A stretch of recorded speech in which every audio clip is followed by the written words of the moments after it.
We're good? About 3 seconds. Okay. It's loading into YouTube right now. All right, we're good. Alrighty. So as Chair of the Planning Board, due to the COVID-19 coronavirus crisis and in accordance with Governor Sununu's Emergency Order Number 12, pursuant to Executive Order 2020-04, this board is authorized to meet electronically. Please note that there is no physical location to observe and listen contemporaneously to the meeting, which was authorized pursuant to the Governor's Emergency Order. However, in accordance with the emergency order, this is to confirm that we are A, providing public access to the meeting by telephone with additional access possibilities by video or other electronic means. We are utilizing the Zoom platform for this electronic meeting. All members of the board have the ability to communicate contemporaneously during this meeting through the Zoom platform, and the public has access to contemporaneously listen and, if necessary, participate in this meeting through dialing the following phone number, 603-236-4730, or by clicking on the website address www.watervillevalley.org. We were providing public notice of the necessary information for accessing the meeting. We previously gave notice to the public of how to access the meeting using Zoom, and instructions are provided on the Town of Waterville Valley's website at www.watervillevalley.org.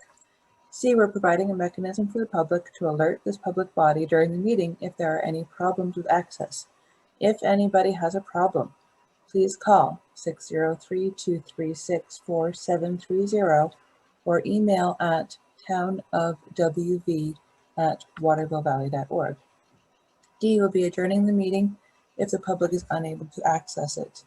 In the event the public is unable to access the meeting, we will adjourn and have it rescheduled at that time. All votes taken during this meeting shall be done via roll call vote. And with that, we'll start with our roll call for attendance. And as before, please just let us know if anyone else is in the room with you as public attendance. Nancy? Nancy Knight, member. Mike? Mike Capel, a substitute. Well, and you have me so that Scott, you can't see me, I think. Your video is off. Okay. Bill Larson? Yes, Bill Larson, member, and I'm gonna have to log it again. There's something wrong with the Zoom connection. Okay, we'll watch for you to come back. Myself, Wendy Rathgaber, John? John Racine, member, alone. Rich? Rich Rita, Select Board of Ex Officio, alone. How do you feel, Rich? Bill, can we just get I through? feel well, thank you. Bill Spence? Bill Spence, member. Terry? I just sent the code and sign in to Terry, so he'll be here in a minute. Okay. Rob? No, Rob. Okay. All right.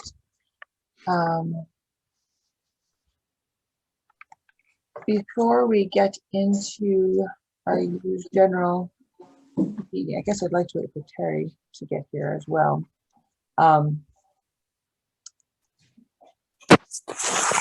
Well, let's start with our housekeeping. I'm going to move that to the front of everything. The Select Board had met yesterday as part of the annual post-town meeting recap. Bill Spence has been reseated for additional 3 years, so thank you for continuing to join us.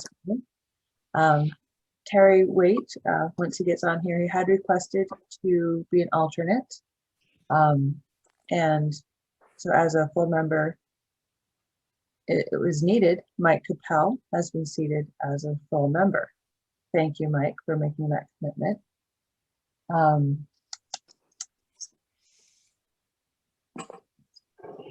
So let's go ahead and do our minutes now that everyone is seated as appropriate. I'm going to assume that Terry will be with us shortly, and Bill, looks like you get back on all right. No, Maybe I spoke too soon. All right. Well, we can work through the minutes while Bill, Larson, and Terry get going here. Let's start back on the January 14th meeting minutes.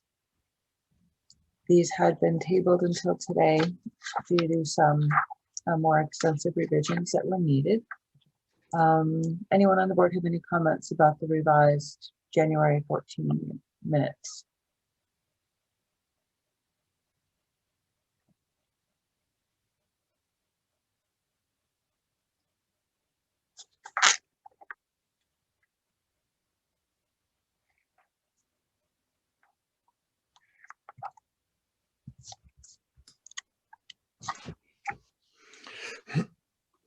Just for the sake of having one little thing in there, sorry, Nick. Line 97, W. Rathgaber then responded, not Dan. Because I gotta have something, right? Yeah, gotta have some. Terry's not here, so I gotta do what I can. Got it. Thank you. Okay, so do I hear a motion for these minutes? I move we accept the minutes. Mike Capel. And a second. Okay, I'll second that motion. So all those in favor, Nancy, Nancy Knight, yes. Mike, Mike Capel, yes. Bill Larson, you're still connecting. Bill, I'll get back to yeah, you. I'm okay. I'm back on again. Okay. Are you good with accepting the January 14? Absolutely. Thank Yes. you. Myself, Wendy, yes. John, John Racine, yes. Rich, Rich Rita, yes. Bill Spence. Yes, Excellent. So let's move on to the February 11 meeting minutes.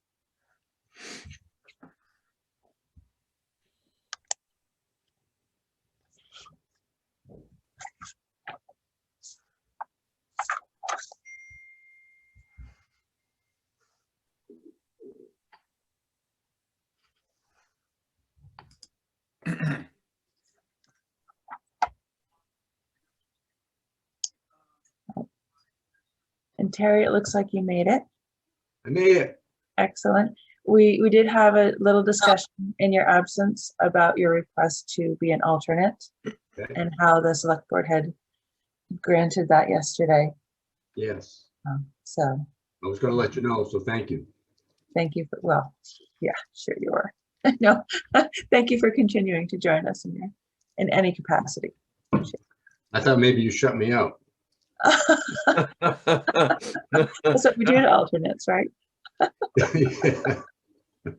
well, we tried, Terry. We didn't send you the code to get in this morning. That's what I thought, Bill, but I appreciate you helping me in. All right, so we are working on the February 11 meeting minutes. One comment I had on line 62, talking about the wetland setback discussion, just so that there isn't an incorrect perspective on this in the future. Wetland setbacks are no longer regarded as a high priority topic. I would say at present for Conservation Commission, of course, they are a high priority topic in general. If that makes sense. Yes. Yes.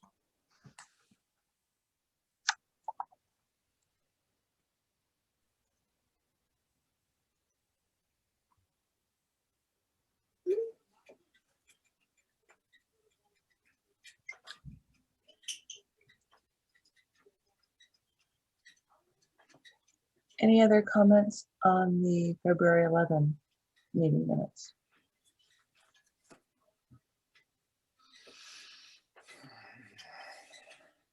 All right. Could entertain a motion here as well. I move to accept the minutes as presented. I second Can we do it as amended? as amended. All right. All those in favor, Nancy, Nancy Knight, yes. Mike, Mike Capel, yes. Bill Larson, Yes, myself, Wendy, yes. John, John Racine, yes. Rich, Rich Rita, yes. Bill Spence. Bill Spence, yes. Alrighty.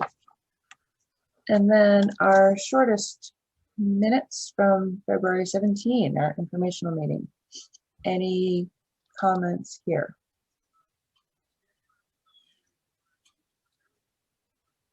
Oh, Bill Larson, I don't know if you're speaking to us, but you're muted.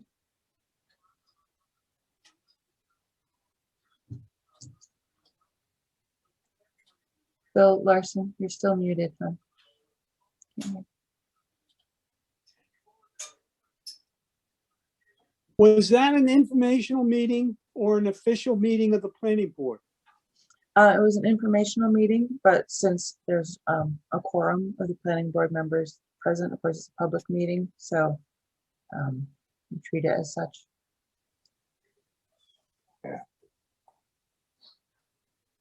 Those funny little rules. Sticklers.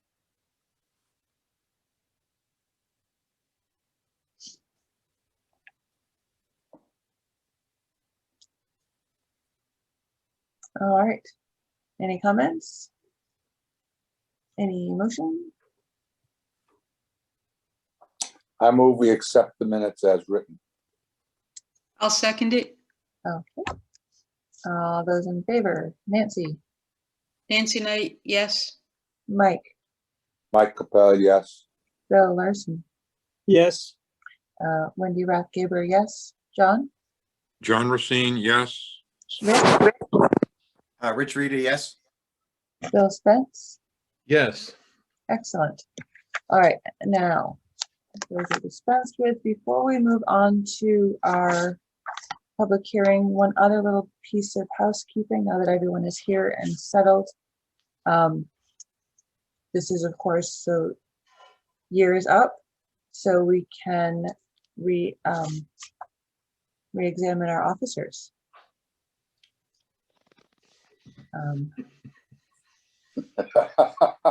If anyone, I nominate Wendy to continue. Doesn't I'll look second. happy with me. I would second that motion. Wendy, you don't be mad at me. I'm happy to continue in the capacity, but you know, if anyone feels strongly, that's okay too. No, good job, Wendy. Okay, I guess we'll need to vote for that as well. Nancy? Is this the vote right now? For chair, yeah. Oh, Nancy Knight, yes. Mike, Mike Capel, yes.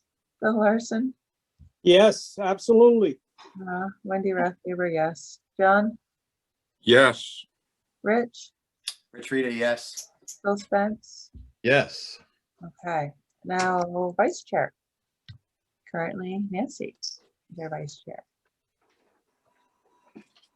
Nancy, are you okay continuing? Sure, unless anyone else would like to have the position. I nominate Nancy to be vice chair. I'll second that.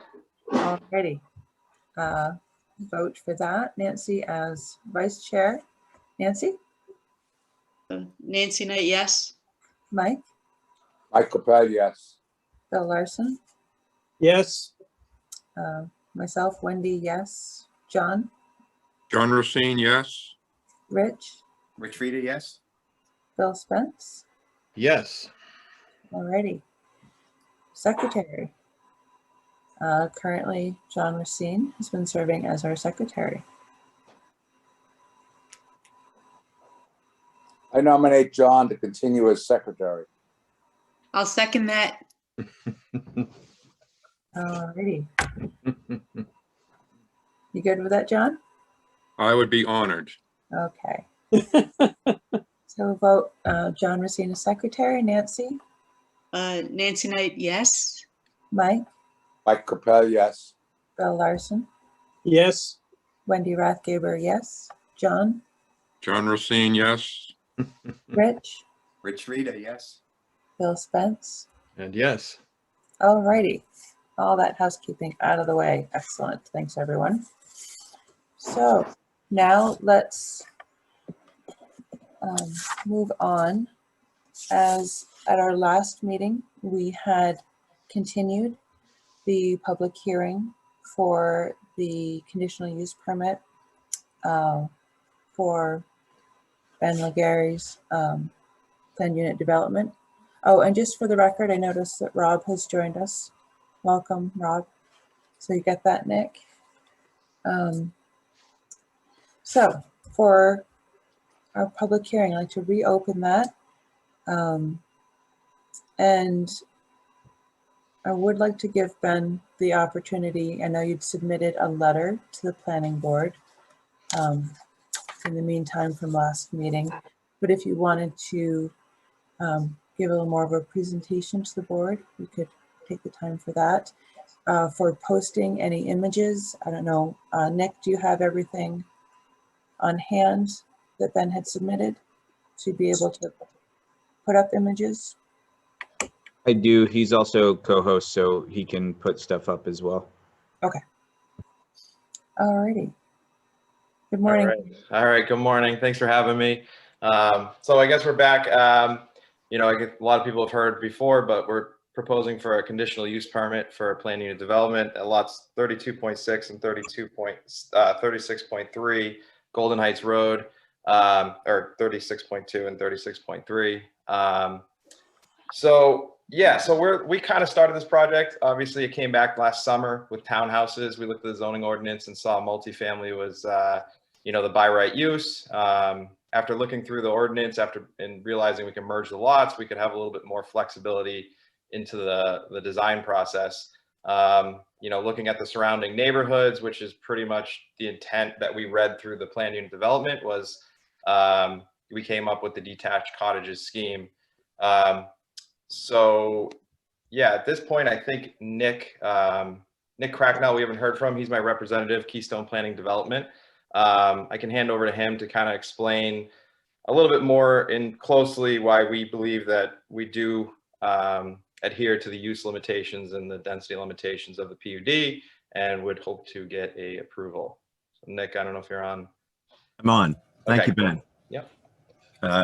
Thank you, Chairman and members of the Planning Board, for giving us the opportunity to present this. I'm a land use planner. As Ben said, I've been working with Ben on and off for the last 5 years. We've done a couple of PUD projects in Massachusetts, in Newburyport and Salisbury. I also do work in Portsmouth for the city. I've been working as a land use planner for about 25 years on both the regulatory side and the private sector. You know, sort of, I think you can sum all this up. If Nick could pull up the last page of the of the letter Ben just submitted, that shows the concept plan, the PUD plan, as well as what we believe is the as of right multifamily plan. I think that image would be helpful if you could share the screen, Nick, and pull that up. It's the last exhibit that just shows the conventional development plan. If you want to share the screen with me, I can do it, but that's all I'm looking for. You have that, Nick? Okay. Oh, can you guys see it? I can't. I just made you a co-host if you want to throw it up real quick, since you know exactly the one that you're talking about. All right. 1 second.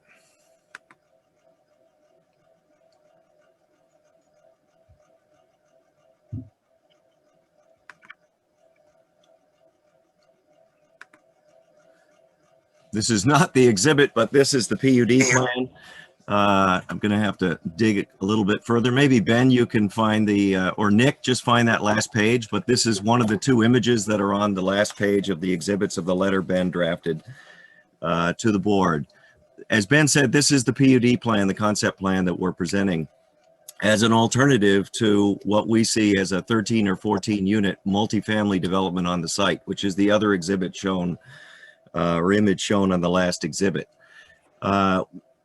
We think, as we understand the issues that have been discussed both formally and informally by the board in looking at this application, we think this is consistent with how the PUD conditional use permit should work in respect to the board looking and making findings as to whether the PUD plan that is submitted to you is superior or better than a conventional development plan that would represent something that could be done as of right without the discretion and latitude afforded the board under the PUD.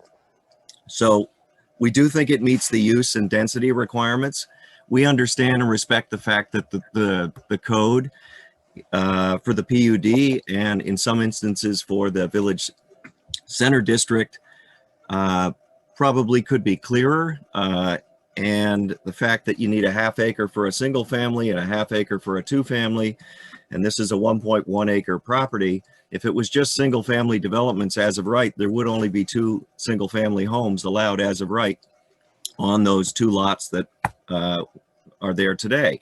If it was a 2 family use, there'd be 4 units and 2 families. If you merge the lots and do a multifamily development that's as of right, there is no underlying minimum lot size per dwelling unit for the multifamily, and the multifamily is a permitted use in the village center. So that's how we came up with the 14 units in the latest exhibit that is included in Ben's letter. So to us, you know, my experience in dealing with PUDs in New Hampshire, which are very similar to open space development plans in Massachusetts, the planning board evaluates whether the proposed uses and arrangement of buildings and the density is not only consistent with the ordinance, but most importantly, is it better than the yield plan? Is this more creative? Is it more imaginative? Is it more respectful of the surrounding character of not just the neighborhood, but in this case, one of the gateways to the town square and the center of Waterville Valley? So we think the plan is superior than doing a big bank of buildings with units, with multifamily units. And we think the board, you know, I've looked at the code, and I do think under one of the subsections for the concept plan requirements, I think it's 3.E for the concept plan. There's sort of a grab bag option for you folks at the end of that section that says, look, if we need any other information to be able to make a decision on whether this is better than a conventional development plan, we're going to ask you for it, because that's what that section says. And I would argue it would make sense for you to consider asking for what Ben has provided in his earlier meetings and then a revised version thereof in his letter, which is, well, what would this look like if we didn't grant the PUD? What's likely to happen here? What's the code allow? And that's why Ben went out of his way through a series of iterations to look at the multifamily as of right option and landed on this 14 units, which is included in that letter. So I think when you look at the requirements of the PUD and you look at the other subsections that say, well, what do you have to do as a landowner if you're going to be granted one of these PUDs? You not only have to show that the project is better than a conventional development plan, but you've got to provide deeded open space to the public, open space to the private. You've got to protect those trails, buffer zones, whatever you decide. It is sort of an OSRD mechanism in New Hampshire to do the PUDs. And it seems reasonable that the only real incentive for somebody to use a PUD is if they're going to come up with a better arrangement of buildings and land use than the as of right, and not just get reductions in setbacks. So I guess I would just end by saying, if you look at the density shown in Ben's exhibit for the 14 unit townhouses, which I will pull up in a minute to refresh everyone's memory, you know, the density we're proposing is half of what's allowed in the underlying district. The volume is at least 35 to 40% less in building mass than building that big, long multifamily building. It's far more in character to the single family neighborhood that's largely surrounding this parcel. And it's more commensurate with a gateway into the town square and the center of Waterville Valley, I think, to do it this way. So I'll stop there and I'll fish out the exhibit. And Ben, if you want to add some more to that. Yeah.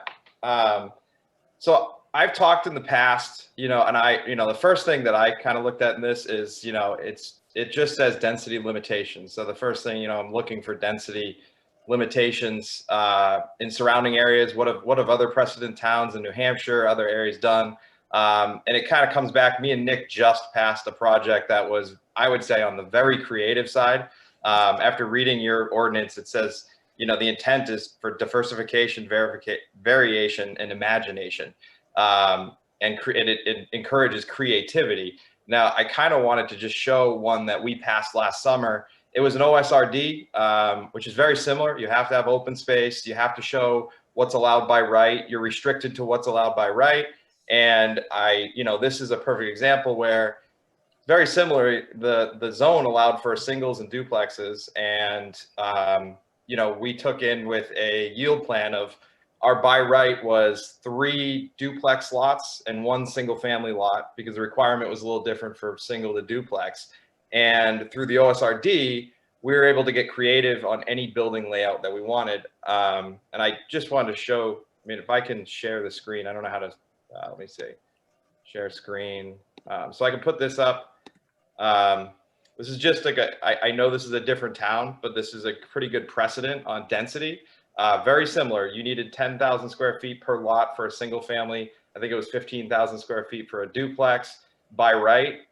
But through the process of the OSRD, we were able to take a yield plan that you see on the top left and turn it into what you see on the top right, which is we ended up, this is a farming neighborhood. What we purchased was actually a non-conforming trucking facility. It had shipping containers all over it. There was Mack trucks that came through. It's a residential neighborhood with that stuck in the middle of it. So at the bottom right, or the bottom left, you can see what's existing today. The bottom right is you can see what we're starting in the next 30 days. It's a farming community. So it's actually Colby Farm Road. So what we were able to design is we had a single family on the end. We actually designed an old barn to look like it's always been there and was part of the community. There's 2 condo units inside that barn. The rear had 5 detached cottages that were actually deeded just like these. They're detached condos that actually sat and overlook a public green space. And the green space, we added a public playground with public parking spots for the rest of the town to use. And that afforded us a density bonus. But to me, this is a perfect example of what I read your ordinance, where it said we encourage creativity, diversification, better use of the lot, site layouts. This is what I read as the intent. And the neighborhood is through the roof. We had nothing but 100% support. I think every vote we had was unanimously approved. So it was a good outcome for the neighborhood. And actually, we've raised property values, I would say, by double in this neighborhood since we started the project. So I just wanted to throw out there, as a density, I just felt a non-clarity on the density word. And through precedent, I've come to establish many towns that establish density as a unit count, number of units per something, per acre, per lot size, per parcel. But the most common I've found is density is the number of units, which would come back to our project. I would say that the 14 unit by right is more dense than the 7 unit PUD plan. So I guess I just kind of wanted to show this is something that we went through last summer, and they pretty much afforded us the same yield plan and density count as we're asking for today. So. Okay. Right. Thank you, Ben and Nicholas. So any members of the public, are there any members of the public present who would like to speak in favor of this proposal? And of course, in the meantime, any board members have any questions, please speak up. Yeah, this is Barry Fish. I'm in support of the detached houses. I think you have an opportunity here to talk about or to have Waterville Valley be what it's going to be. And to put up 14 condos on those lots, just remember every single day you're going to be driving by or walking by your decision today. I totally support the detached cottages. I think they'll much more fit into the community. I'm the president and I support it. And I hope you guys do too. Thank you. Okay. Hi there, guys. It's Tina Capel. I also support the detached cottages. It looks like there's going to be a lot more families coming up here. And a detached cottages is far more intrusive for, more appropriate for a working couple and children than to stick them into a small condo, where children can be rather, boisterous. So, and I also think it would look much better. It wouldn't look as ticky-tacky. That's my opinion. Okay, thank you, Tina.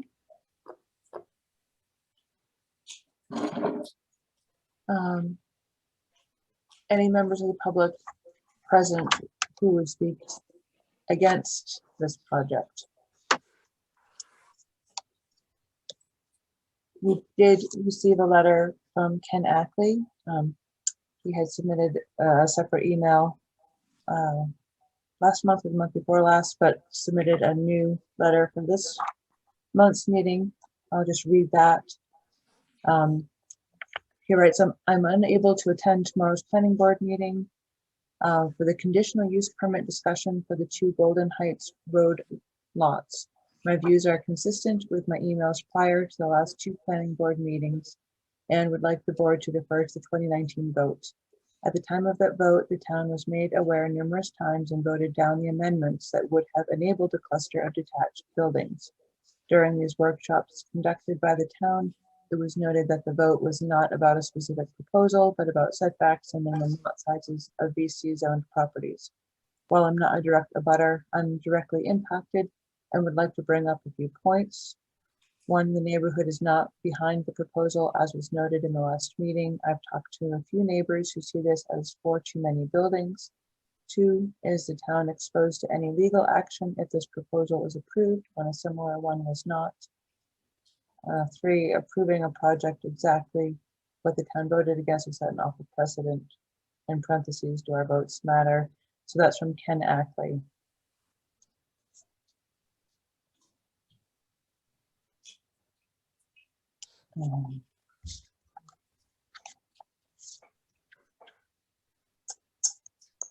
Okay, well, I guess we could open it up to board deliberation at this time. Tara, can I ask Tara a question? Please. Tara, I think you're on there. I think I see your name there. Who's here? The last paragraph that Ken Ackley said with regard to the town voting down smaller lots, and I guess it was defeated. I don't know what the vote was, but I think, as I remember, it was pretty soundly. How much of a precedent, or because of that, are we doing what the town asked us not to do? I guess I'd rather recommend you defer to the input from your town council on that issue, because that's really the density issue. Could I take an aspect of that, answering that question, Michael? Of course. It appears that I am the only elected official that is on the Zoom meeting today. And what I have in front of me are statements from people, either written or have been expressed verbally over several meetings with varying opinions. But the one fact I have in front of me, the one solid fact I have in front of me, is that we had tried to amend the zoning ordinance 2 town meetings ago now. to account for, to allow this sort of development for the very reason that Nicholas and Ben pointed out. It's what we really want there, or at least what most of us would really like there. And yet the town turned it down. So that is the fact that we have, and I just raise that as an elected official. That's the same, kind of the same thing I'm saying, that Rich, that I don't remember what the vote was. Doesn't matter. It was indeed voted down. People didn't want it to detect like I was. So that is a major issue, I think. Well, I Wendy? think Good night. it's the only issue. Sorry. Bill Spence? It is the only issue. And I think that this plan, as I'm speaking for myself, the plan would have been approved a long time ago had it not been for the vote in the 2019 town meeting. I don't think we have an option to go against the wishes of the town once the vote was cast. And I don't think that we were well advised by council not to do it. So I just don't see how, there are other options, but I don't see how we can go against what the town vote was. I think we're stuck. That's my opinion. Okay. Yeah, I mean, isn't one of our options to say, well, I guess we can think about maybe better wording what we did in 2019 and trying again, now that things are more of a reality and less, you know. Most definitely. Yeah. But it would be up to Ben to decide that if he wanted to delay the project a year, give us a chance to restructure the zoning ordinance to go back to where we were when we proposed it the first time. That's an option for sure. But and I'd be glad to propose that. But we're stuck today saying, I agree. How can we approve this in the face of the vote that occurred in 2019? Mike Aronson? Hi there. I just, I don't know what to say. I think, you know, there's a lot of validity on both sides to this, but my question is, I think the proposal that was put up that created the vote was different than this. And I think there is leeway on the board's part, and it is the only parcel left. So I think the variables are different than it was if this was to be put in and all this land was available. So I just wanted to throw that out there. Tara? Can I just add a point of clarification? That zoning amendment that I worked on with the planning board wasn't put up in response to a development application. You have the order wrong. The planning board was discussing doing that, so a development application was submitted in anticipation of it passing. Yes, thank you for I haven't ever seen this board propose a zoning amendment in response to a developer's request. It may have happened in the past, but not in the past few years. Sorry, Nicholas Cracknell, you had your hand up. Yeah, really quick. I'm not familiar with that zoning amendment, but I'm under the impression it was going to create small lots. That's not what we're proposing here. This is still one lot with a series of single-family structures on one lot. My understanding of the Golden Road or the development plan that was maybe submitted as a byproduct of the zoning potentially passing is they were going to subdivide that property, which included this one, into 5,000 square foot lots. So we are not talking about a subdivision. We are not talking about creating small lots. We are talking about taking the 14 multifamily units and turning them into 7 buildings, with 6 of them being single family and 1 being a 2-family. And they're on one lot. So it sounds like it's quite different, even if one can imagine lot lines between each of these structures. That's not what's proposed under the PUD. Yeah, the other thing that I saw that I thought was a big difference was there was no architecture. I mean, in the PUD, there's requirements to adhere to the surrounding neighborhoods, you know, and you have to see the whole property. It was withdrawn before it got to that point. Yeah, okay, because I mean, that was, from when I saw it, you know, I could see why it was shot down. It was a you know, it wasn't something that was comprehensive to fit in with the neighborhood. It was just chopped up. But yeah. The PUD was not shut down, it was withdrawn. Okay, yeah. The amendment to Yeah. decrease the lot size for single family homes. Yeah. This is, sorry. if I could just Yeah, intervene. I Oh, would, go ahead, Bill. I'd like to add a comment. I would agree with the comments that have been made that fundamentally this is different than the proposal that was shot down. And the reason is because that created independent lots. And they could be sold off as lot sizes. And you had no control over the housing that was going to go in there. This is a planned development that includes 5 buildings. And I fundamentally see it as different. Wendy, can I read that amendment? Please that do. was defeated? Thank you. So it was the 2020 town meeting warrant, Article 3, to see if the town will vote to adopt Amendment 2 as proposed by the planning board for the Waterville Valley zoning ordinance as follows, : Amendment number 2 would reduce the setbacks contained in Article 4.H, Section 1, subsection F for a commercial 1 district.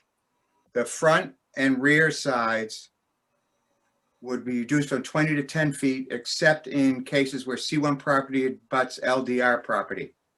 Wait a minute, I thought this was with VC, right? Or is this commercial? BC. We're looking It's for the BC. BC. All right, sorry. Continue on. I'll get to it.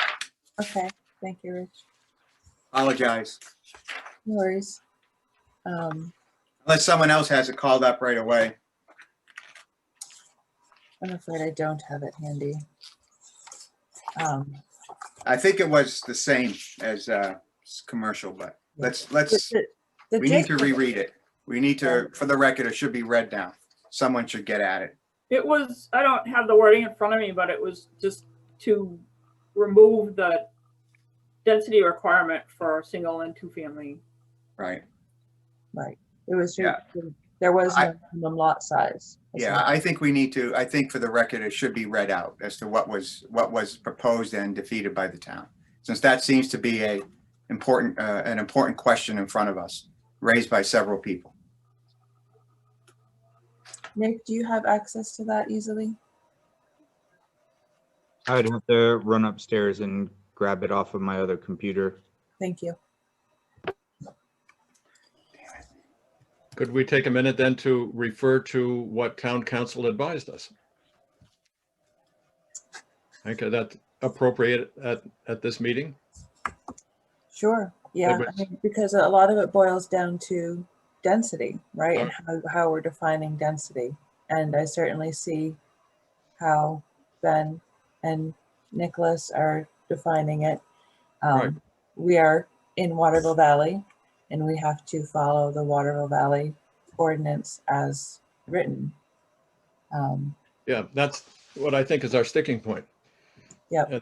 You know, I'll reiterate that I think the majority of us favor the plan that's presented, but that we are encumbered by this problem that exists in the ordinance, thanks to the vote that took place.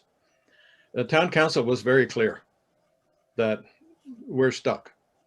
That is, we can't approve a proposal like this, given the way the ordinance is written today. Tara, would you agree with that? Is that what town council said? That's how I understand his letter and the input at the meeting. Me too. So in spite of the fact that we like Ben's proposal, we have a problem. I mean, technically, the planning board can decide to disregard advice of council, advice of our planner, Tara. We could disregard the vote of the people as well. We could do that as well, and you know, face whatever consequences come in the future. That is possible. Is it possible I have one precedent for just coming to the density? I did search through the entire state of New Hampshire of the planned unit developments. Except, I would stop you there, Ben, because we're dealing with Waterville Valley. Okay. Strictly. I mean, it's our ordinance, the letter of our ordinance that our voters have helped us. There's a comment, so like if there's no definition for density, which, you know, maybe there should be, I know typically I would look to precedent if anybody else has defined density, like the word density. And there is Concord, New Hampshire defines density in their PUD plan as number of units per acre. It's kind of a common, you know, I guess the one thing I could put out there is I think I could find many precedents across the state that have yield plans for, you know, multifamilies converted, but I don't think I've ever found one that had a higher yield for by right and got only allowed to go down for the PUD or open space. And yeah. Yes, So well, I understand that point. In our conversation with council, yeah, the city was brought up as the issue, the pivotal issue, and you know, according to our ordinance, what is described as allowed in each zone is based on structure, and that's what we're working with. Yeah, I understand that. I guess I just wouldn't define density as what's the structures allowed by right. Like density has a common, so that's just my stance. Well, you can establish residency here. We have an alternate position available, and hey.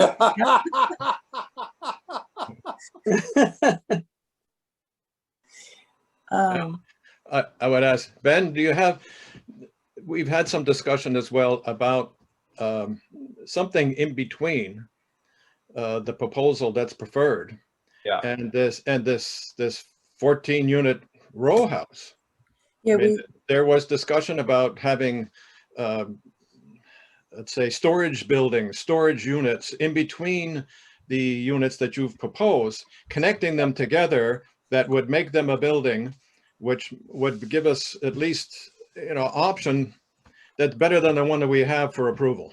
Yeah, I mean, the only thing that I did look at that, the one thing that kills the numbers, I would have to add more because the second you go to 3, you have to do sprinklers, and sprinklers in this, you know, you hit commercial code. So everything gets more expensive. All the commercial codes kick in, you got sprinklers. I mean, you're looking at $15,000 per unit extra. It's almost 50% of the land price to go just to connect them. So I did look at that. I wanted to do that. But once you add sprinklers, you have to add units. It's just you know, it takes too much away from your sale price to make the numbers work even remotely similar. So I mean, as I sit right now, I mean, my contract is up. I think I forget somebody. I am closing on it tomorrow. I don't have any time left on my contract. I mean, I can't sit on it. It's just too much of a loss to sit and try. I mean, I definitely believe firmly that there's a misinterpretation here. I mean, we've been through this many times. I have personal experience of I mean, every time I go to do an open space development or a planned unit development, every zoning code only allows for a single family on one lot or a 2 family on one lot. That's not uncommon. Every zoning code, if you look at them by right, it will say you need 40,000 square feet for a single family. But almost every time I've done this and almost every town I've ever looked in, they allow flexibility to allow those number of units or things to change. But you guys are interpreting it as, well, the dimensional table, which essentially is written out, but essentially the dimensional table says minimum lot size is a ½ acre for a single. So no matter what we put in the ordinance or what creative, you know, planned unit development, anything, you're only single family. And my response to you is, if I have a full acre and I can only do 2 single families, why would I need a setback reduction? It just doesn't meet the sniff test. I mean, this essentially where we stand, if the adoption is this whole thing is over just setbacks, which are already only 20 feet, it doesn't make any sense. The ordinance does nothing. And the precedent, you know, and in my experience, if there's something missing in the code, it has to be interpreted.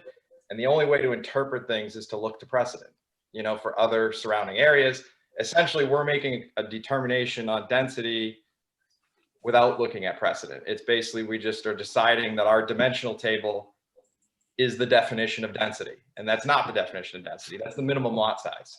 So that's my argument. I would say the interpretation, you know, if you look around, it just doesn't make sense. Basically, if this is the whole thing, then if you read the entire intent of the ordinance, it doesn't make sense. I mean, you can't be creative, flexible, meet the surrounding needs, all that stuff off just setbacks. I would argue that reducing a setback is not verification, imagination, diversification.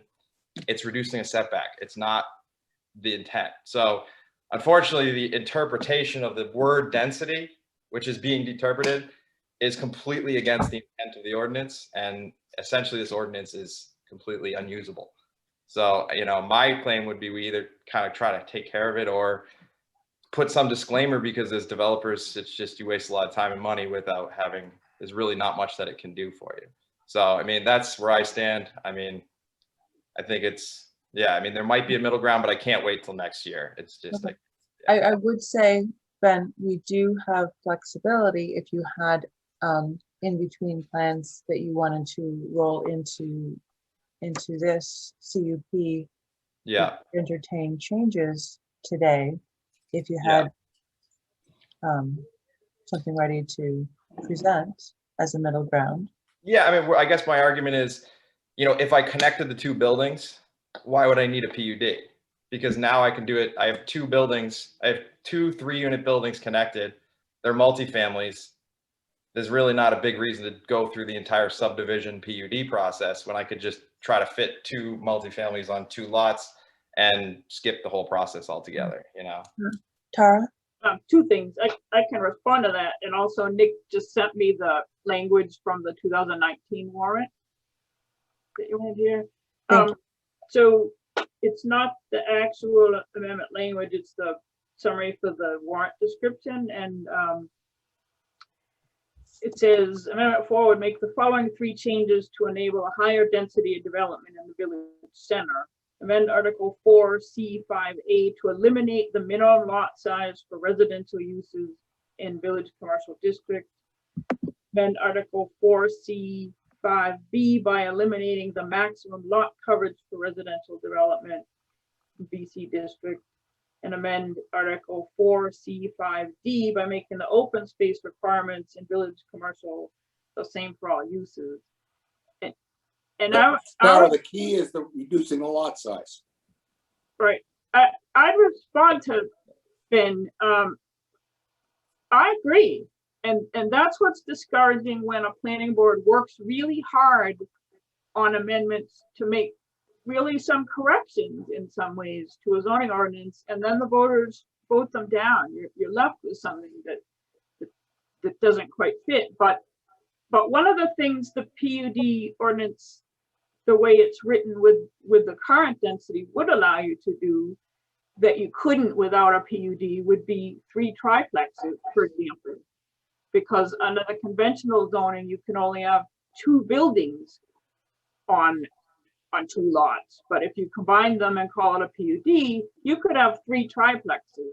That's something that the PUD allows the way the density is written right now, because there's no density, as you know, there's no density limit on the number of units for multifamily. So you could easily do 3 triplexes on that lot. Yeah, I did look at that. The only response I could have is I looked at the same 3 triplexes that I could have in a PUD, even separating 10 feet. I can do, if I just merged the lots and did 1 building with a connector or whatever, by right, I can skip a whole expense, because I mean, the subdivision, all that stuff's expense, and I can get extra units. So I've never been in a situation where by right, I can always get more units than the PUD. I've never seen that ever, anywhere. And the other response, so those zoning amendments, were those made to the zone description, or were those amendments to the PUD? Or was that just the VC zone was now not going to have a minimum lot size? The latter. It's for the PUD. Removing density entirely from the VC. Oh, so that's a huge change. I mean, that's saying you don't have to come in for a PUD. You can basically carte blanche. I mean, if we're going to remove it from the zone requirement, we basically essentially try to propose that you can go there and you have carte blanche. You can do whatever you want. There's no, yeah, I heard except one of the things you could do with a PUD still is reduce the spacing between the buildings. Yeah.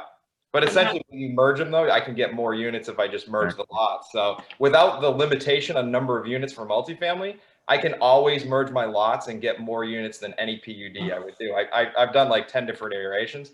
But the other thing that we're not talking about that I just heard is there was a proposal to reduce the lot coverage for the buildings. That's huge. I mean, essentially, they were proposing to say you can cut your lots up to any size you want. There's no lot coverage restriction, which means you could fill the entire building setback with building, and you don't have to even go through a PUD. So there's no discretion. No, you'd still have the open space requirement. Okay, but you wouldn't have the building. Yeah, but open space, that's a tiny requirement. I did mine, and I thought I was pushing close, and I had plenty. I mean, your open space requirement, it's only like a quarter or a third.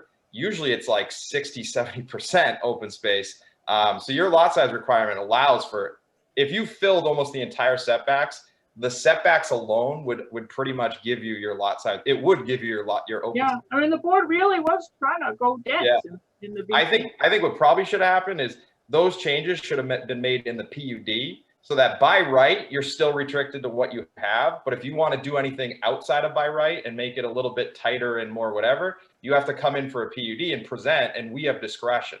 But the proposal that I hear happened last time, you basically were about to give them carte blanche that they can do whatever they want, and you guys wouldn't even have the discretion in the PUD to kind of. Yeah. It's more typical in New Hampshire, and this may be in part because it's how I wrote the model that was published by the state, but it's more typical for density, even in a clustered element, to be looked at as the same number as would be allowed in a conventional district. Yeah. But it doesn't mean you have to do it that way. I think you would agree, a common definition, if you look through zoning code, because I went through almost every zoning code in New Hampshire I could find that had a PUD, is number of units per something. So it's either number of units per acre, number of units per lot. Even if you look at the dictionary, you can type up, there's like a zoning code dictionary. It comes up as number of units. So the default, if it's not spelled out as density, is interpreted as the minimum lot size. And that's again why I wrote a model lot size averaging ordinance for the state.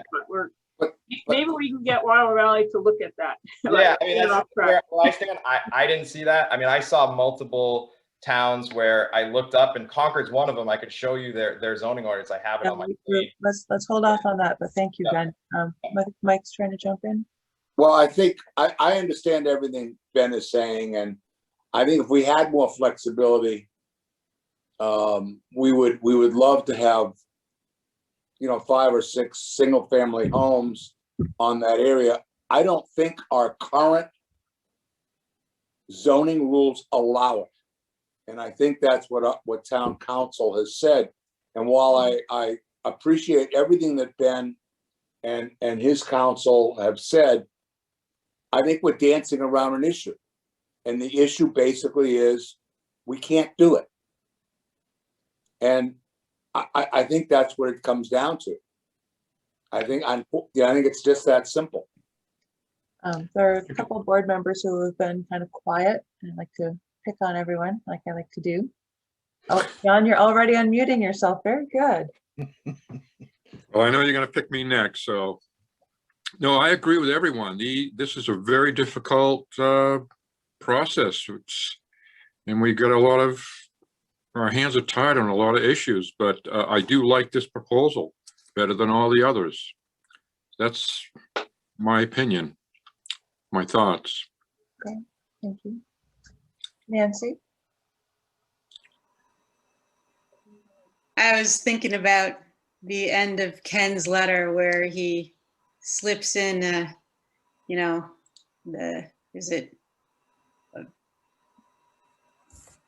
I don't even know how to label it, but are we afraid of being sued if we do it or we don't do it? And I'm not sure what I'm more afraid of. Well, he said, do our votes matter? And well, Rich posted that the vote was 78 no to 52 yes.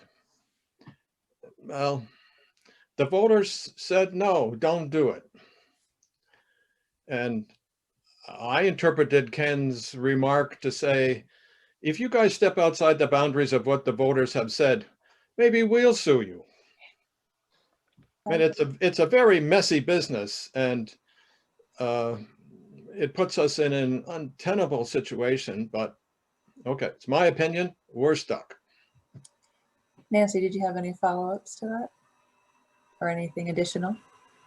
Yeah, I mean, what it says to me is that when faced with actual reality and a planned unit development with actually the units developed, I think people are much more likely to vote yes. So I would say, regardless of whether this goes through or not, we should consider putting it back on the ballot for the next meeting next year. Okay. Terry, we haven't heard much from you. Well, I wasn't sure I was supposed to comment now, but the only thing that strikes me is the similarity between what we're showing here with the 7 units to, and I'm going to bring it up again, the previously proposed site, you putting 21 buildings, but I think it was on 3 acres. So it seems to me like the density is very similar, and I'm just a little unsure as to why this is so liked by a certain amount of people and the other one was so disliked.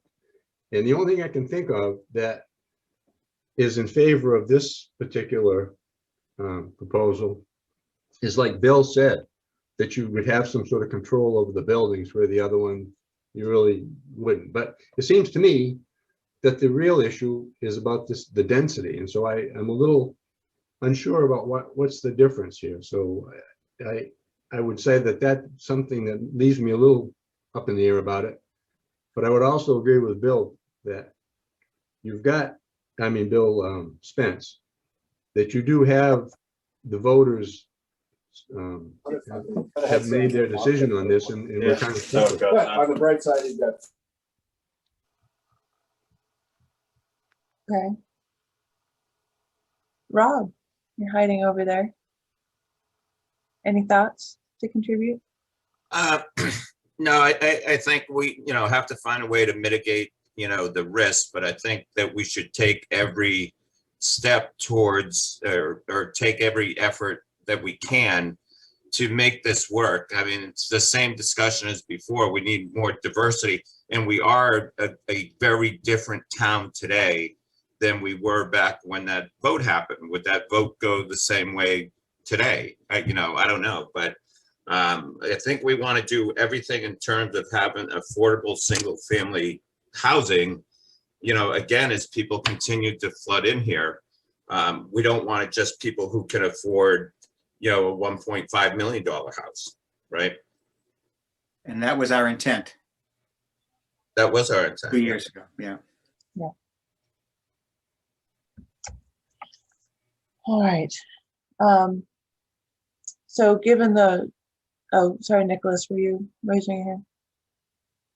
Oh, you're muted. Sorry. I was just going to suggest, based on what I'm hearing and what Rob just said, it seems like the board has a relatively supportive position of the PUD plan in contrast to the 14-unit multifamily development, for all the reasons that people have articulated and we feel in the presentation. It's more commensurate with the character of the neighborhood. It's a better gateway appearance to the center of Waterville Valley. It's less dense in respect to the volume of the building and the number of units. You have full control over the building design where you have none in the as of right. And you get the deeded open space that you don't get in the as of right. It seems like the public benefits to Waterville Valley are pretty profound. It sounds to me, and again, not being familiar with the town meeting, that there's substantially different situations to that town meeting vote. And the language of that vote was different in dealing with lot sizes and dealing with lot coverage, neither of which we're dealing with here. There is no subdivision. There are no lot lines between these structures. So I think if there really is, I'm not going to use the word strong, but if the planning board is supportive of doing this, and your town council is suggesting you maybe either can't or shouldn't. I haven't got the letter. It might make sense to go back to town council, given they're your council, and ask them to identify any means possible to approve this plan. Let them solve the problem rather than knock it down, because it would be really sad, I think, for Waterville Valley to have Ben or someone else construct a 14-unit multifamily building there just because of somebody's interpretation that this looks like something from a few years ago that went to town meeting, and you're sitting right here on the gateway to your village center. It just, you're going to be looking at it the rest of your life, whether Ben does it or somebody else. The economics, I think you can all realize, the economics of a 14-unit townhouse exceeds significantly any other smaller development on that parcel. So where's the incentive for anybody, even if it isn't Ben, to not do a 14-unit townhouse and just build it, sell it, move on? And now you're stuck with it. So if there's a way for town council and Tara to work together and figure out how to thread this needle with maybe a really small eye, I think it's in everybody's interest to do that and minimize liability, but get something done that's positive for this parcel, this neighborhood, and Waterville Valley. So I'm speaking as a land planner, but I think it would be so sad to drive back in here a year from now and see a big, long linear building because of some interpretation of a town meeting vote 3 years ago that sounds quite different.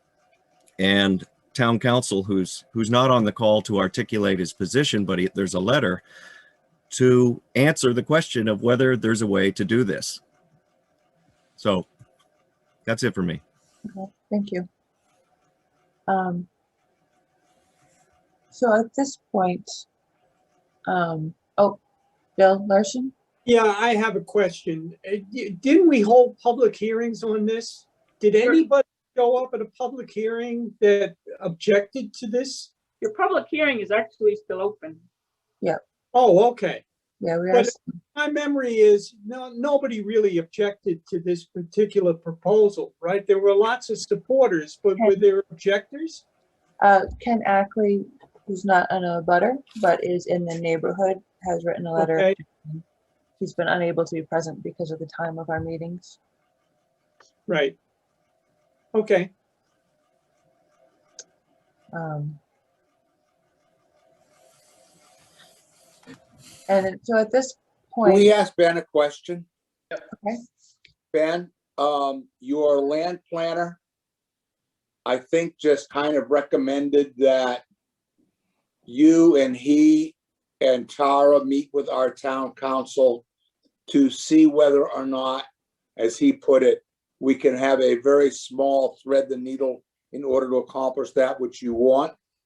But I think you also said, just to prove I was listening to you, that you have to close on this tomorrow. I am closing on it tomorrow. Yeah. All right, so wait a minute. So the answer is you are closing on this tomorrow, regardless what we say. Is that true? Yeah, that's why I have to have a backup, which is why I requested a second appearance on Okay, this. no. So you are closing tomorrow, regardless what happens in the next whatever. Yeah. And is what your land planner just said something that you could live with if that took 30, 60 days? Yeah, I mean, so where I stand is I have a backup, which is just in a preliminary schematic talk right now. I pretty much kind of have to move towards that, but if something changes, I have everything open. Obviously, if there's a needle to be thread, I mean, yeah, I mean, we talked to your town council a couple times this week, and I think he is, as far as our interpretation, he could see somewhat of both sides. And, my response is, I know there's one neighbor that likes the townhouses, but, this is going to be precedent setting to determine that density is interpreted this way. From everything I've seen, and I could see just as much issues from the other neighbors. So I think there is a way to interpret it, but I'm willing to, yeah, I mean, I am starting the backup plan just because I have to move forward. I understand. Tara, I think you had something to say. Yep. I think, Tara. I did. I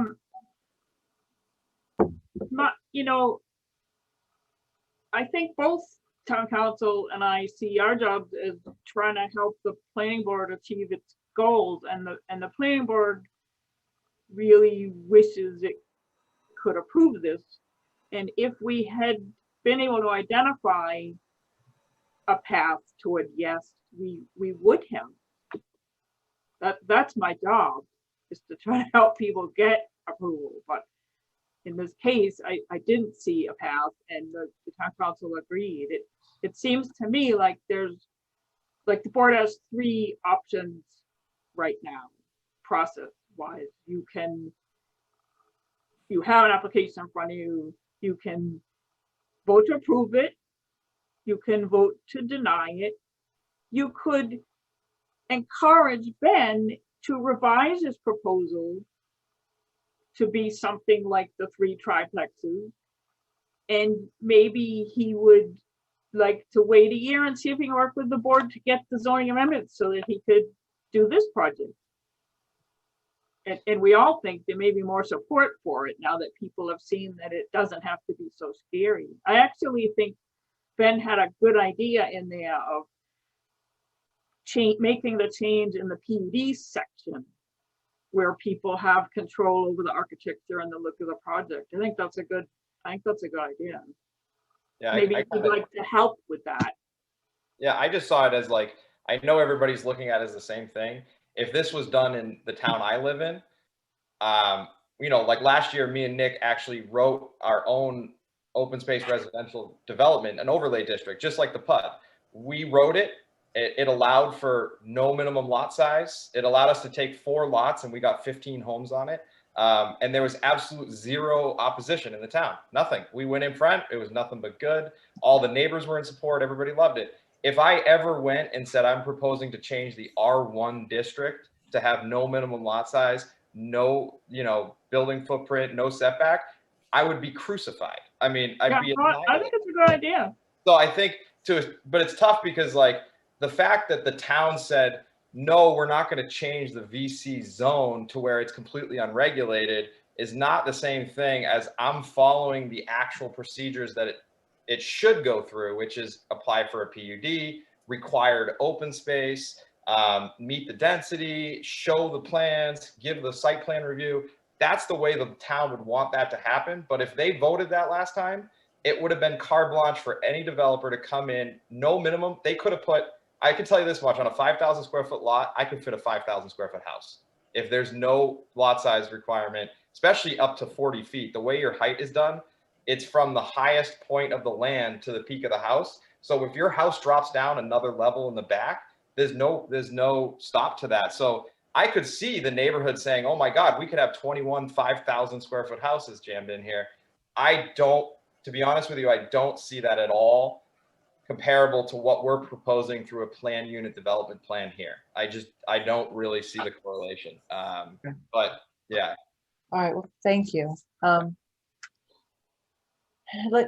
Nicholas? Real quick, sorry. I think based on what Tara and Ben just said, the exchange, I don't want to speak for you, Ben, but you know, waiting for a zoning amendment in another year, it's a long time, but that's something they're asking you to consider in this conversation.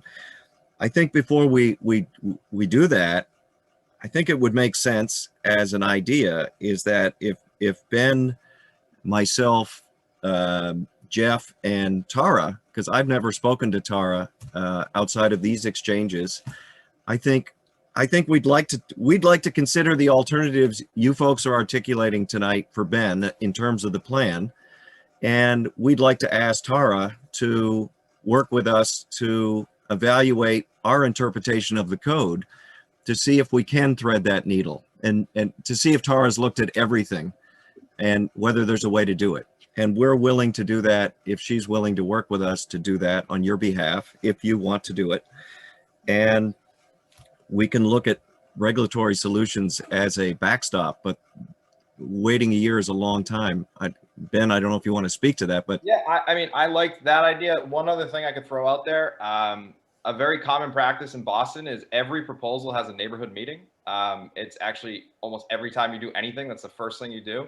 I mean, although I've talked to everybody, you know, is there an opportunity to have, you know, a special meeting where the neighborhood actually voices their, you know, I've never spoken to the neighbor who wants the townhouses, and I don't know if the other neighbors who don't want it have talked to him.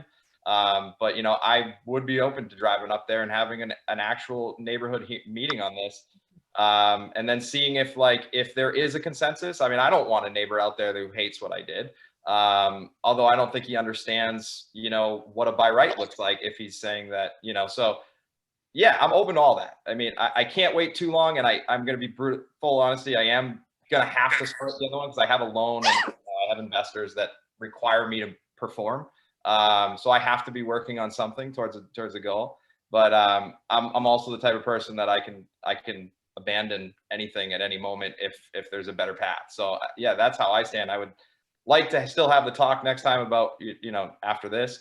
But, you know, Nick, I like that. You know, I would be fully open to having any sort of talks and procedures to get to it. And just to clarify one little thing, Tara's been available to speak with you, Ben, since your very first conceptual. Yeah, we wanted to have a meeting with the town council and Tara, and town council suggested that there was only a one-on-one. So I actually wasn't on that meeting either. Well, I'm saying, yeah, town council conversations with the planning board are not public. They're not generally involving the applicant. Yeah.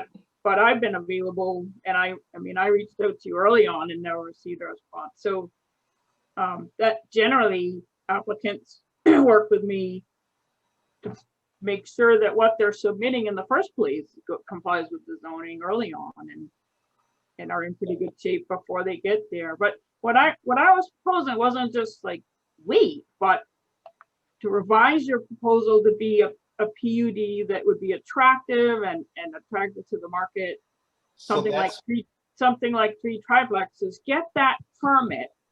Yeah. But then also just starting construction off for a year, so in case we could get the zoning change to do what you'd really rather do.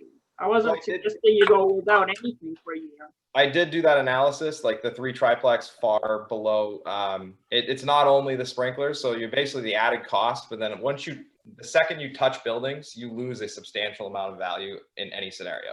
So it's the touching the buildings. It's like you lose 40, 50 grand right off the bat for resale. And then you add in the sprinklers, which is almost, you know, so I did that analysis. It comes out to, I would need about 11 or 12 units, which one of the alternate plans is after this.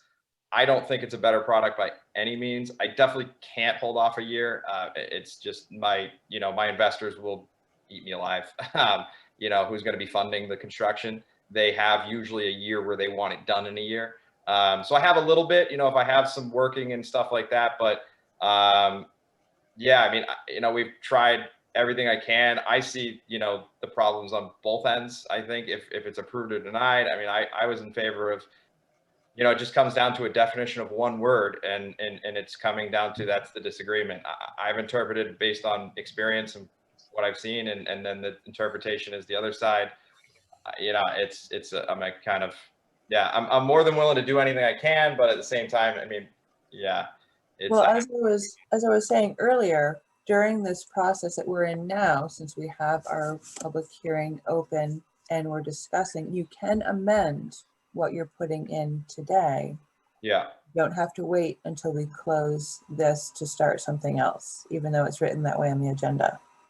Yeah. If there's something else that you wanted to introduce. I mean, if you want to, I have 2 other PUDs. I had them on, so I think I'm on the meeting agenda right after this. I had them on that. I mean, I could bring up the 2 alternates. That's what I'm saying. The way that the agenda was written doesn't necessarily show that you can amend your proposals as we're having our public hearing now. Okay.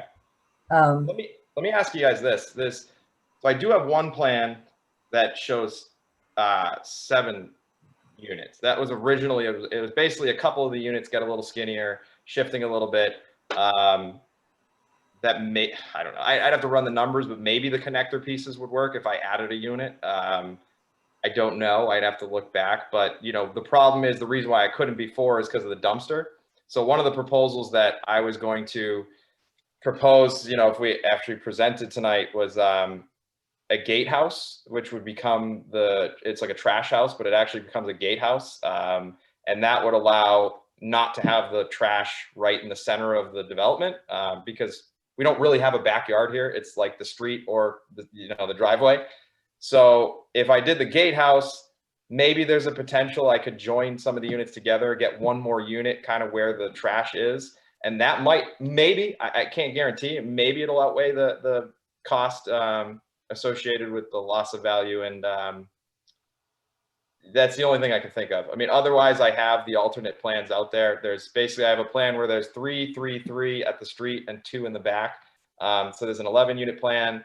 And then basically the only other PUD I could come up with that makes financial sense is 6 and 6. So it's basically the same as the by right, except for instead of 14, it's 6 and 6, and there's a break in the middle. So there's 2 buildings. Those really, financially, those are the only ones that kind of tick the same as the one that I'm proposing today. So there's one that you submitted, and that was 12 units. It's got a 4-unit building, yeah, 2 that's duplexes, and a duplex that would be fine, but it doesn't meet the 35-foot setbacks where you need to. Yeah, so no, so that was I did a yield plan to show, so I have a PUD that I sent in that was 3, 3, and 3 at the front and 2 in the back that would require reduction in setbacks through the PUD. And then that was the yield plan. The PUD doesn't enable reducing exterior setbacks. Oh, it's just you still have to have the 35 feet against the LDR. Oh, then yeah, it's by right or nothing then. I mean, that essentially does nothing then. If we can only do an interior setback, this PUD is a very expensive, long process for almost nothing. And then basically, if I can't do any outside setbacks, then there's really not much than the by right. I mean, it's just, I think every interpretation you guys are taking is against development rights, and the ordinance just does nothing. Well, except without that rear building, you have 10 units in 3 attractive buildings. Yeah, so, but like essentially by right, I have 14 townhouses, but the PUD would allow me to remove a unit and have a break in between the building. For me, I lose a unit, you guys get a break, but it's not viable. You know what I mean? So it's like, if I have 14 straight across, the only reason why it makes sense is if I can spread them out a little bit, get a break, but remain the same number of units. That could make sense, where I'm reducing a little bit of the setbacks on either side. I can get the building separated. But to tell me I have a 14-unit building, and the only thing by right, if I go through a subdivision, PUD, all that stuff, is I can remove a unit to get a break, so that I could have a little bit, it doesn't. It depends what your goals are. I was just throwing that out there. Yeah, well, my goals have changed. I mean, the tough part is I started out this as the single family was my unit. It's all about my family and what we wanted for our family. I actually had my business partner and a couple other partners that wanted to take units as well. And now it's become about profit because I have 2 developer business partners. If we're not getting what we want, my business partner has no interest in keeping his unit anymore. So he said, I'm going to sell it. So he's like, whatever we got to do, now it just becomes a development project. I mean, everything I've read in your ordinance, it seems like the interpretation is against development rights. I mean, I didn't read that the reduction of setbacks is only interior reduction of setbacks. But if that's the case, this really does nothing for you. That's the language. Yeah. Okay. It does say interior. Okay. Internal setbacks. The language is internal setbacks. Okay. Then I guess, there's not much I can say. I mean, it essentially does. That's such a hopefully you guys can see that's such a minimal benefit for such a long, kind of expensive process that it's. I mean, what you're saying is my only rights in a PUD is to remove a unit. It just doesn't make sense. What they're saying is it allows for multiple buildings on a lot, and that might be. But why? Well, how does it make sense to go from 14 to 3, 3, and 3? It's to go from 14 to 9. It again depends on what your goals are, but it seems like it seems like I'm hearing you say that you're not willing to consider something in between, yet you had them on the agenda as conceptual. So that's why I was throwing it. So what you were looking at was my. Wait a second. That's why Wendy and I were trying to point out that you could revise your your application, because the hearing's still open. If it was to something very different, I'd suggest that we have Nick send notices out again, because people might be caught by surprise. But you wouldn't have to go back to square one. You could kind of revise on the fly, because we have the I mean, and that's why we kept it open, as I was reminded. I mean, as it sits right now, I mean, I guess my backup plans, I tried to see if I could take that 14 and make it a little bit better, and break it up. That, I think what you were looking at is actually my by right yield plan, where I could do 9 across, and then I broke that half-acre duplex lot into kind of like, it's a weird shape, but it's actually a half acre. So that was actually my yield plan. So that was a by right. Everything's within the setbacks. It's a different shape, but it's actually 2 lots, and the duplex does have a half acre. So I did that so I could have my yield plan for my PUD, which is 3, 3, and 3, and the duplex. So I was trying to prove that I could fit 9 units and 2 units by right on those lots to get a yield to be able to spread them and shift them around. But without having external, reductions in setbacks, it's nothing. That I think the interpretation of this, I don't know. It's nothing I've ever seen before. So, Nicholas? Wendy, last time, thank you. I apologize. I have to run to another meeting, but I want to thank you all for this conversation. It's obviously tricky business to figure out how to do this one way or the other. It sounds like from this conversation, Ben really needs to do the PUD that was submitted, connecting the buildings to somehow thread them together with connectors is problematic from a pro forma standpoint, from a cost, because it's the sprinklers and the building code, the commercial standards that apply as soon as you connect them. So it sounds to me, and I'm going to get off the call and you'll keep going the conversation, but it sounds to me like we really just have the option of continuing to work with Tara. And Tara, I apologize that I haven't reached out to you. I will do that. I'm interested in hearing your full opinion on the current plan and the sort of impasse we're at. And I'm hopeful we can come up with a mutually beneficial outcome here that would support something like Ben is asking for, so we don't end up with the as of right 14 unit row house, which sounds like we're going to get, because the PUD, in offering very limited benefits to a property owner, it has no incentive for somebody to go through that process to diminish density and go through the costs of preparing the plans versus the as of right. You guys all know part of the problem we've got is multifamily has no minimum lot size. So you're facing this 14 unit beast out there because it doesn't have a minimum lot size like the single and 2 family. And that's really setting up the awkwardness of this for a property owner. So hopefully, again, we can come to some agreement on what we're trying to do. But I'll make myself available to you, Tara, and anybody else if they have questions, including Mr. Ackley, if he wants to reach out to us. We will talk to anybody. So thank you for your time. Thank you. So Bill Spence? There was talk of the probability of having a thread the needle discussion, including town council. What are the chances that this could work? I can tell you that when I reached out to town council for his opinion, I made clear that the board would like to be able to approve this.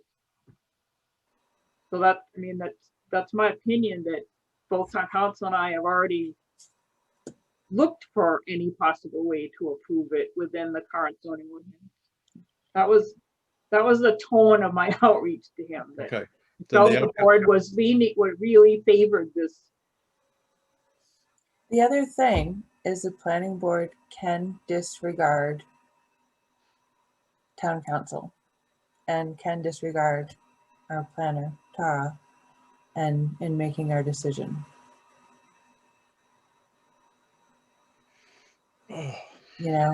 We all understand what has been discussed through the years and where we're standing now. I'm not encouraging one way or the other. I'm just stating it as a fact going forward. Nick has his hands up. Yeah, sorry, I stuck around for this part. I've had 2 conversations with Jeff and your town council, and I think it would be great if we had one more bite at the apple with Tara on the call and Ben to see if, based on what we've discussed today and what we've all thought about from listening to each other, whether there is a pathway forward. I'm not convinced there isn't yet. You mean, not Want to vote? I don't know who Jeff is. Oh, Jim Driscoll, James, yes. Sorry. Thanks, Tara. Joe? Is it Joe? Yeah, Joe Driscoll. Does that mean, okay. Ben, that you don't want to vote at this meeting?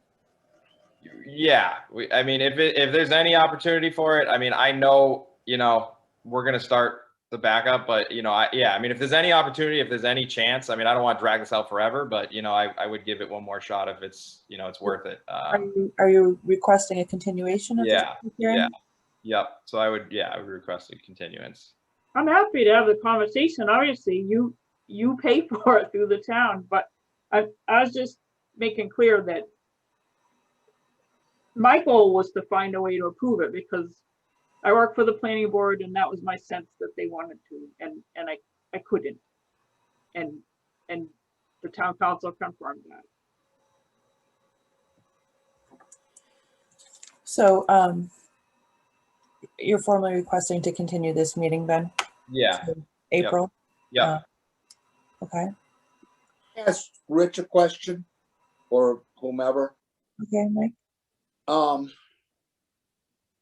There is another town meeting, or the town meeting, I suppose is the way to say it.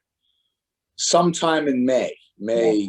May 11th is our May 11th. Is our business session. Now that is a business only session, which means that theoretically we could not do another zone amendment at that meeting because that is a business only meeting. Is that correct? That's correct. Oh, hi. Okay, I just thought I'd ask the question. Okay. All right. For the board, are we good with continuing our meeting? And I believe we need a motion. Nancy, you had a comment? Well, I was just thinking that, you know, in past meetings like that, we have done votes where we get a sense of the town.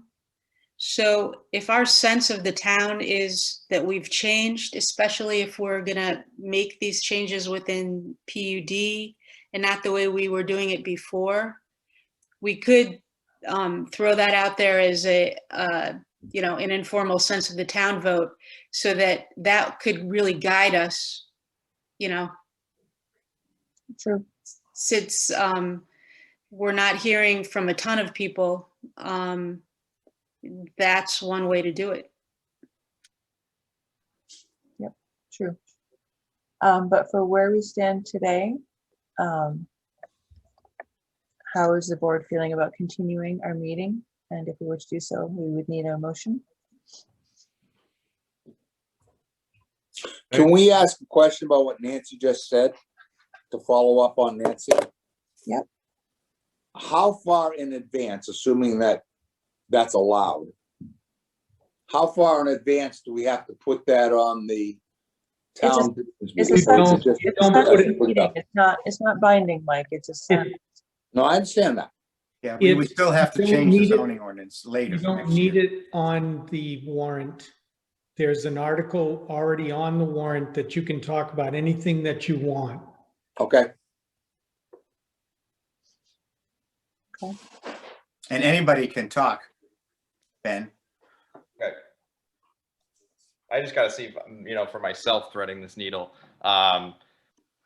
Is it, if I leave this open, you know, we're talking about, you know, May and stuff like that. Can I you know, apply for something? Is there a way to leave this open and still move forward with what I need to do? And if, you know, if it gets approved, I'll basically, you know, withdraw my previous approval, you know, because my problem is, you know, I do have investors and I do answer, and, you know, there is a ski season next year coming up, and then, you know, I know some people involved in the project are not going to be psyched about pushing to the summer and then pushing us into winter construction.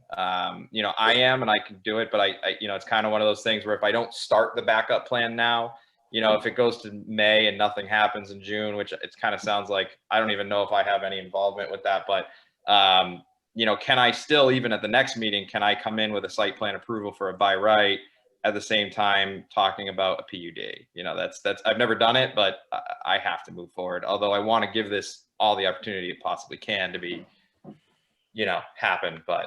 Yeah, if we were to continue the public meeting that would go until April, yeah, would be your next meeting, you can, in the meantime, amend your submission. Okay. And be ready with that for the April meeting. And then So during the meeting we decide that, you know, this isn't going to, you know, happen, can I still present a by right at the next meeting, or am I stuck to going to another month? Tara, how would that work with a site plan? Yeah, I haven't run into it, but I can't think of anything that would preclude it. I think once you, if you get to the point where your multifamily site plan is approved, then that would, I think, nullify the PUD application, but I don't see any reason you couldn't have both going on.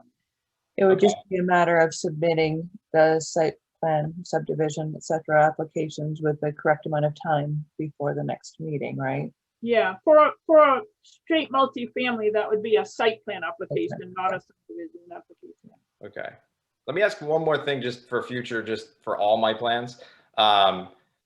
Is that gatehouse idea, the one thing we're struggling about is this, the trash. Where do we put it? You know, we're surrounded by streets or wetlands, you know, and there's no good place that they can actually come in and access it. And we've done in the past, I mean, I can share a photo if you want. We do like a little gatehouse, and sometimes we actually do gates going in, just they stay open.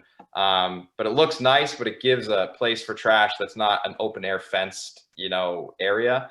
But it would require setbacks. Obviously, it needs to be next to the, you know, the road. And I don't know if there's, you know, if that's ZBA or if there's any approval process for you guys. I don't see why it would be approved if it would be in the setback.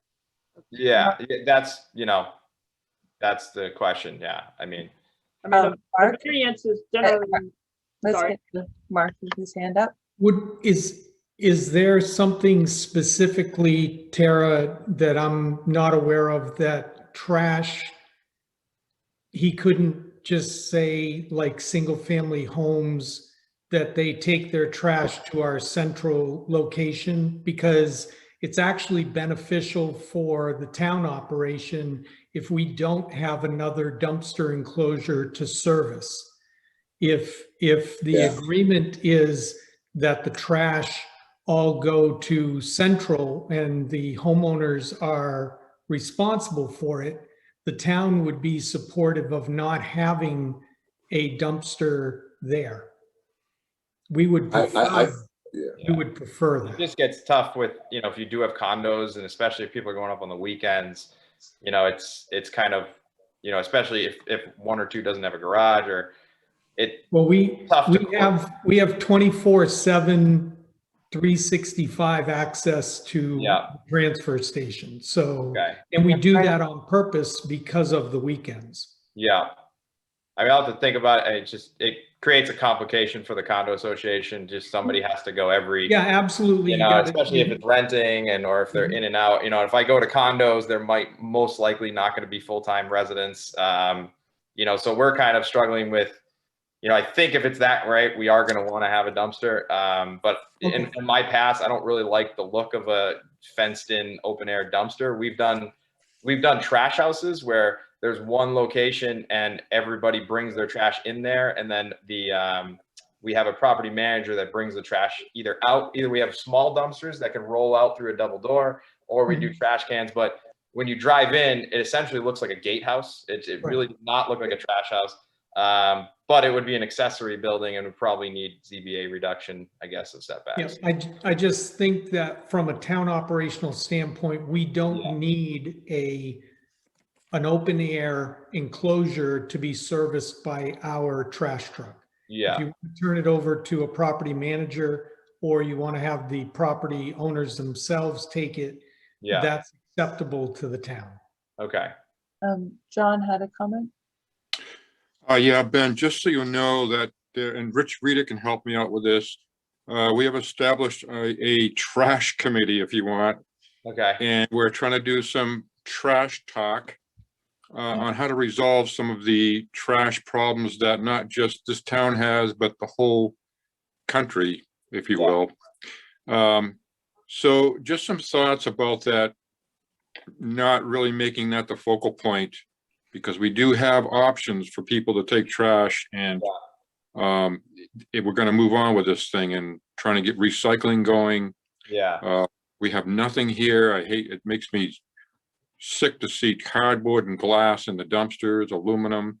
Oh, I know. And we're just trying to make that change. So I don't know if Rich had any more comments on that, but he's been heading up this whole process with trash. No, you said it very well, John, and the chairman, Michael Capel, perhaps would like to say anything, but I'm fine with what you said. If I could just share, I mean, it's one thing that I know probably right now it would take a ZBA reduction, but in the future, if you guys are talking about zoning, our town, it's been pretty successful in places that have to have something like this, you know, either mail house, you know, place to get mail. If I can, I could show you just a picture. This is what we did. Yeah, I think at this point, we'd probably want to be moving on, but Okay. yes, thank you. Good. That's good. No mail delivery here, Ben. By the way. But something for future consideration. When do you ask for a motion? Yep, for continuing the public hearing Okay. for this month. I move we continue this discussion to the April meeting. Public hearing. Okay. This is Rich. I'll second that motion and amend it to public hearing. All those in favor, Nancy? Oh, you muted. And you can go. Yeah, the space bar wasn't working. Nancy Knight, yes. Mike? Mike Capel, yes. Bill Larson? Yes. Wendy Rathgaber, yes. John? John Racine, yes. Rich? Rich Rita, yes. Bill Spence? Yes. Okay, so we'll continue the public hearing until our April regular meeting. Sorry, I don't have the date in front of me. In the meantime, please do make use of the town planner, of Tara. She's, available for consultation. Yep. Yeah, we'll reach out. Great, thank you. Next meeting, April 8th. Thank you, Bill. Ben, we appreciate your patience on this. Yeah, no problem. Thank you. Yes, thanks. All right. Our next, sorry, I've scrambled the agenda pretty well. The NHDES wetlands application review, that's on hold until April, correct, Mark? Yes, the applications have been turned into DES. This is for the water line project to connect well 3 to the new treatment building. That permit application is at DES, and we should have it back for the April meeting, so we can review it at that time. There's no planning board action that's necessary on this. It's just an informational item. Okay. And then we have our conceptual consultation with the Ray Center. Yep. I don't know if Leah or Mark. I will be doing it as the chair of the Ray Center board. So I sent, included in your packet was a memo. There are 2.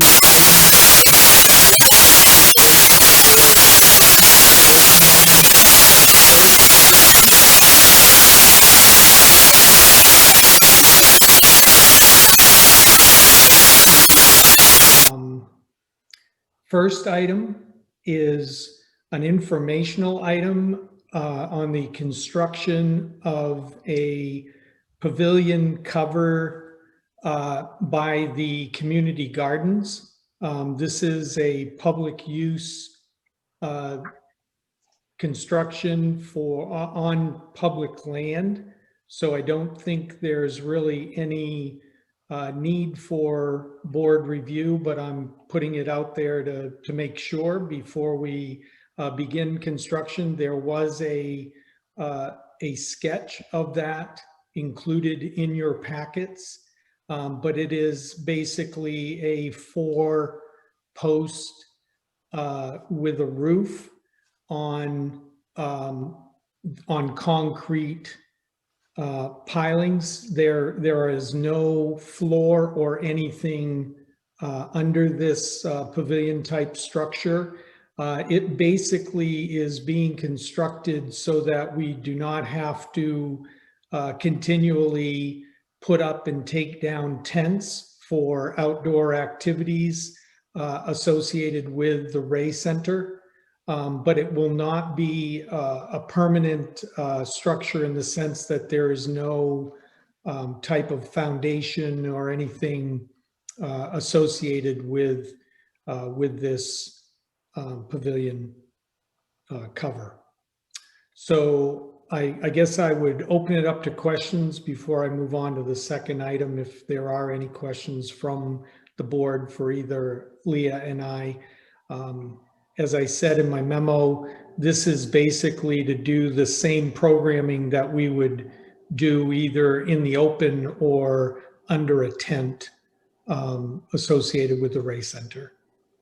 So, any questions or comments or anything like that? I think it looks like a nice idea. Mark, this is under the concept that the town is exempted from its own regulations?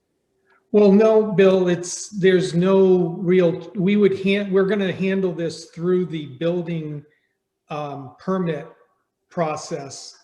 But before we actually started construction, I just wanted to bring it to the planning board to let them know what we were doing. But Chris Hodges will be reviewing this as part of our regular building permit. So I just wanted to make sure there were no concerns that the planning board would have. But yeah, I think in addition to the building permit, we have a public use on public land, town-owned land. So yes, I would think that there wouldn't be any requirement for anything from the planning board because of this public use, but I wanted to give you the opportunity to weigh in on that. I don't think we are required to do anything other than say thank you. Okay, good. So the second item is the board. Leah has been approached by parents and there is a desire to have another or a new children's program will be run through the Ray Center, which would be for a preschool type program, which would be during the weekdays, run out of the cottage. This program, I personally see as an extension of the other children's programming that we do at the Ray Center, except that it'll be during the weekdays instead of exclusively on the weekends, which is when the majority of our children's programming happens. The preschool would be set up through through applicable state regulations. It will be coordinated with the school department and the recreation department. It will occur in the cottage during those weekday periods, as well as outdoors. And it will meet any requirements that we're required to meet for a preschool. Leah's already started the coordination with the school department and with the recreation department.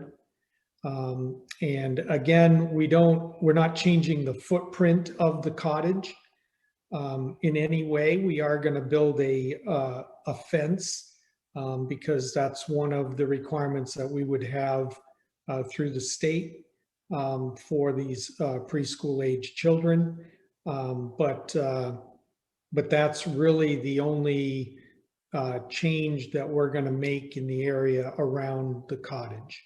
So again, I throw that out to the board, and whether or not you feel this is a change of use, and if you do feel it's a change of use, if there would be what the requirements would be in order to permit this through the town if we have to. So my only thought was the potential for increased traffic might qualify as a change of use potentially. I mean, but if anything, I would think a minor site plan review would cover things. But I'm open to hear what other folks are thinking.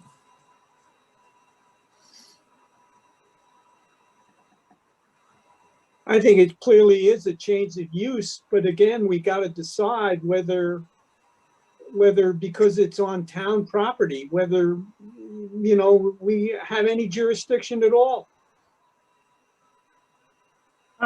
So the difference in whether you have jurisdiction isn't who owns the property, it's whether it's a governmental purpose. It's who's doing the thing, not who owns it. So this program will be run through the auspices of the 501c3 nonprofit through the Ray Center. So if that's the criteria and you want us to do a site plan review, we would need to know whether it would be a minor site plan review or a regular site plan review.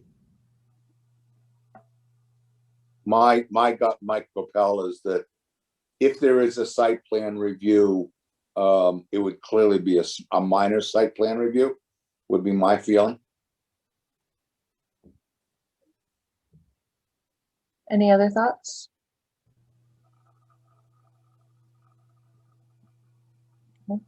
Does it change the safety considerations of what happens in the building that? No, we run children's programming out of the cottage now. We run a summer camp program out of the cottage. We run weekend, well, we did pre-COVID run children's programming out of the cottage when we hope to return to that as soon as we can. But I don't, there will be requirements by the state because we are going to call this a preschool. So you, right, Leah, we have additional requirements that we will have to meet as far as the state of New Hampshire is concerned. But, you know, we will show you that we've applied, we're going to apply for all of the requisite licensing as far as getting this classified as a preschool. We can do that as part of the application process if you'd like, but I think we already have to take into consideration safety for the children, and we'll do whatever the state requires us to do. Yeah, I think primarily insurance.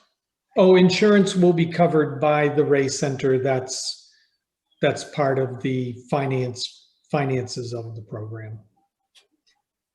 And Tara, go I'm ahead. sorry, Mark, go ahead. No, go ahead, Rich. I was just going to ask a question of Tara. My mind is a bit addled, is more than usual, I think, but can a change of use be handled by a minor site plan review?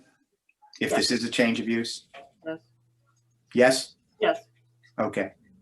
And the change of use being going from what to what in this case? What's the change of use? Yeah, that's what I, Bill, you had mentioned that you think, Bill, Yes. Larson, yeah, could you go ahead. I think running a preschool is a lot different than running after-school programs on occasion, on weekends. I think it's fundamentally different.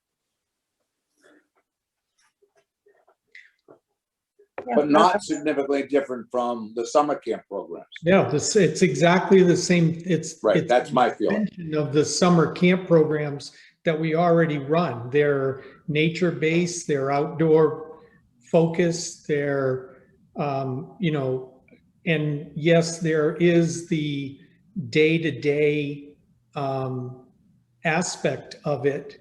And because we want to call it a preschool, and that's what the parents are asking for, we will get qualified through the state for that. And I'm fine doing a minor site plan review. That that makes sense to me, and we can get you the application and have the conversation when we've submitted it. Yeah. Well, I think it's just enough of a change of use. Perhaps you have the foundation, well, you do have the foundation for what you're doing programming wise, but just that it's every single day in theory, with other participants, traffic coming and going. And it becomes 12 months of the year, correct?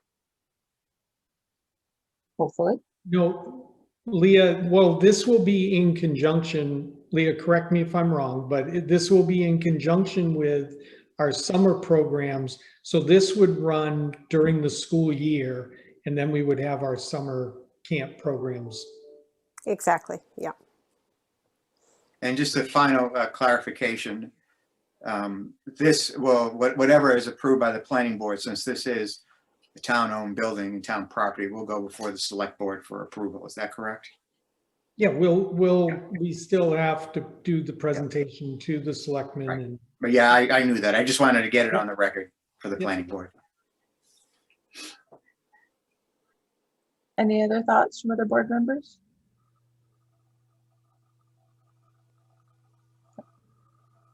So we will be filling out the application, and I just want you to know, social media wise, we are going to start teasing this to the community in the sense that we're gonna say coming in the fall. It's a very generic little teaser, about 20-30 seconds, that'll show up on social media, and we'll make sure that we have all of the permits, both from the town, from the planning board, the selectmen, and the state of New Hampshire before we run the program. So, do we need a motion to indicate that we believe that all is required from us is a minor site plan review?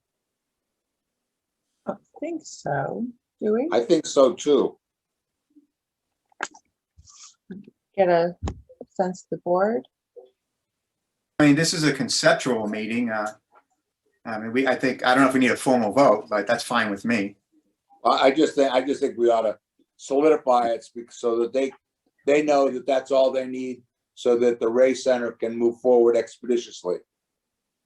Okay, well, why don't we take a sense of the board, whether a minor site plan review, because my only hesitation is that in doing the minor site plan, I don't think anything will come up, but maybe something will come up that makes the board say, oh, wait, we need more information and should do a regular. So just as a sense of the meeting, whether a minor site plan review would be sufficient for what the Ray Center is planning for the preschool. Nancy? Yeah, I think minor site plan's fine, yes. Mike? I agree. Bill Larson? I agree. Wendy Rathgeber, yes. John? John Racine, minor. Rich? Based on what I've heard today, I agree. Yes, minor site plan review. Okay, great. Okay, thank you very much. Thanks, Leah and Mark. It sounds like an exciting venture. Thank you.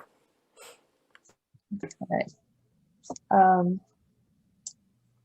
Just double checking like that. Check. Another item that's technically something new I wanted to bring up, in having, the ongoing discussions with potential development, and talking to Tara in between meetings, we wanted to clarify how the board feels we should best for lack of a better word, use Tara as far as when projects come our way. Just to have some clarification, because each time it seems like Tara is asking me if I'd like her to step in and assist. But we thought it could be beneficial if the board just came to an agreement as to in what situation should Tara assume a role, and in which situation should she not, and just leave it to the planning board. I don't know, Tara, if you wanted to perhaps say that in a more concise way. But I thought you covered it. And one of the reasons I brought it up is when somebody is doing a site plan that's not a minor or a major subdivision or a PUD, in other communities where they get to chat with me in advance and have their application, have addressed some of my comments before the planning board sees it, it saves them time and money along the way. So that's why I was asking if the planning board might want to make kind of a general policy about it rather than have me jump in the middle and say, did you want my help? So, which is what Wendy's saying. Yeah. So how does the board feel about that whenever there's a, I guess we would say, not a minor site plan review? Do we want Tara to be automatically, or we want Nick to encourage the applicant to automatically communicate with Tara regarding their plans? I would say yes to that. I say yes to that also. Yeah, we need her. I think it would greatly Bottom increase. line. I think it would greatly increase the efficiency. I think it's a good idea to have somebody whose mind is focused on this type of thing. Put it together for the board they're not really engineers or reviewers and stuff like that to be able to use as a guide when they actually sit down with the applicant. So I would throw out major subdivisions, PUD applications, and site plans that aren't minor. For the minors, it seems by now, and Nick is here and might chime in, but he should be able to do the list for the minors and give the applicant enough guidance by now for those. Yeah, and a lot of time with the minor site plan reviews, it seems like they don't necessarily always have the buffer to incur extra costs. You know, it seems like they're smaller things. Right. Wouldn't want that extra expense. Right. We're trying to keep the cost down by having that category. Right. I have a question in a situation like we are in right now where, Tara, you're going to be meeting with the council and the applicant. I didn't hear the planning board vote for that to happen, and that would need to happen before I would, because the town council will be billing you on this project. And would the client be, or the applicant be paying the fee for you to consult, or is that still the town? That's charged back to the applicant, and typically in situations like this, I've seen the attorney's fee be charged back to the applicant as well, but there was a different opinion on that in this. So I'm not going to do anything that incurs a cost for the town without a vote of the planning board. Well, I think, Tara, we're into the attorney fees now that are specific to Ben, and Joe Driscoll is fine charging those back. Joe's opinion to this point, or until we got to this point, was that when he was reviewing the zoning ordinance in total, that was a town cost. But I think now that we're talking specifically with Ben and the conversations that Joe has had with Nicholas are specific to Ben and can be charged to Ben. And Joe doesn't have any problem with that.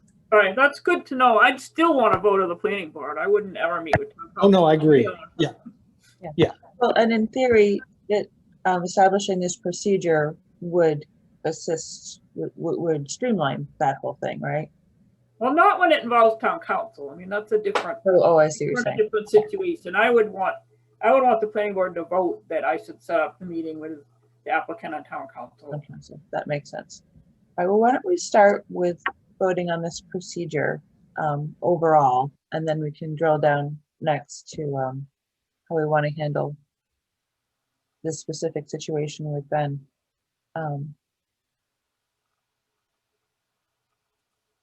Would anyone want to make a motion regarding the role for Tara to play in our procedures going forward?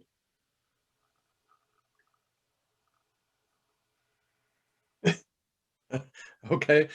I move that the planning board automatically include Tara whenever there is a application requiring more than a minor site plan review. Okay. Wish to amend that? I think. No, I'll second that. Should you include subdivision as well?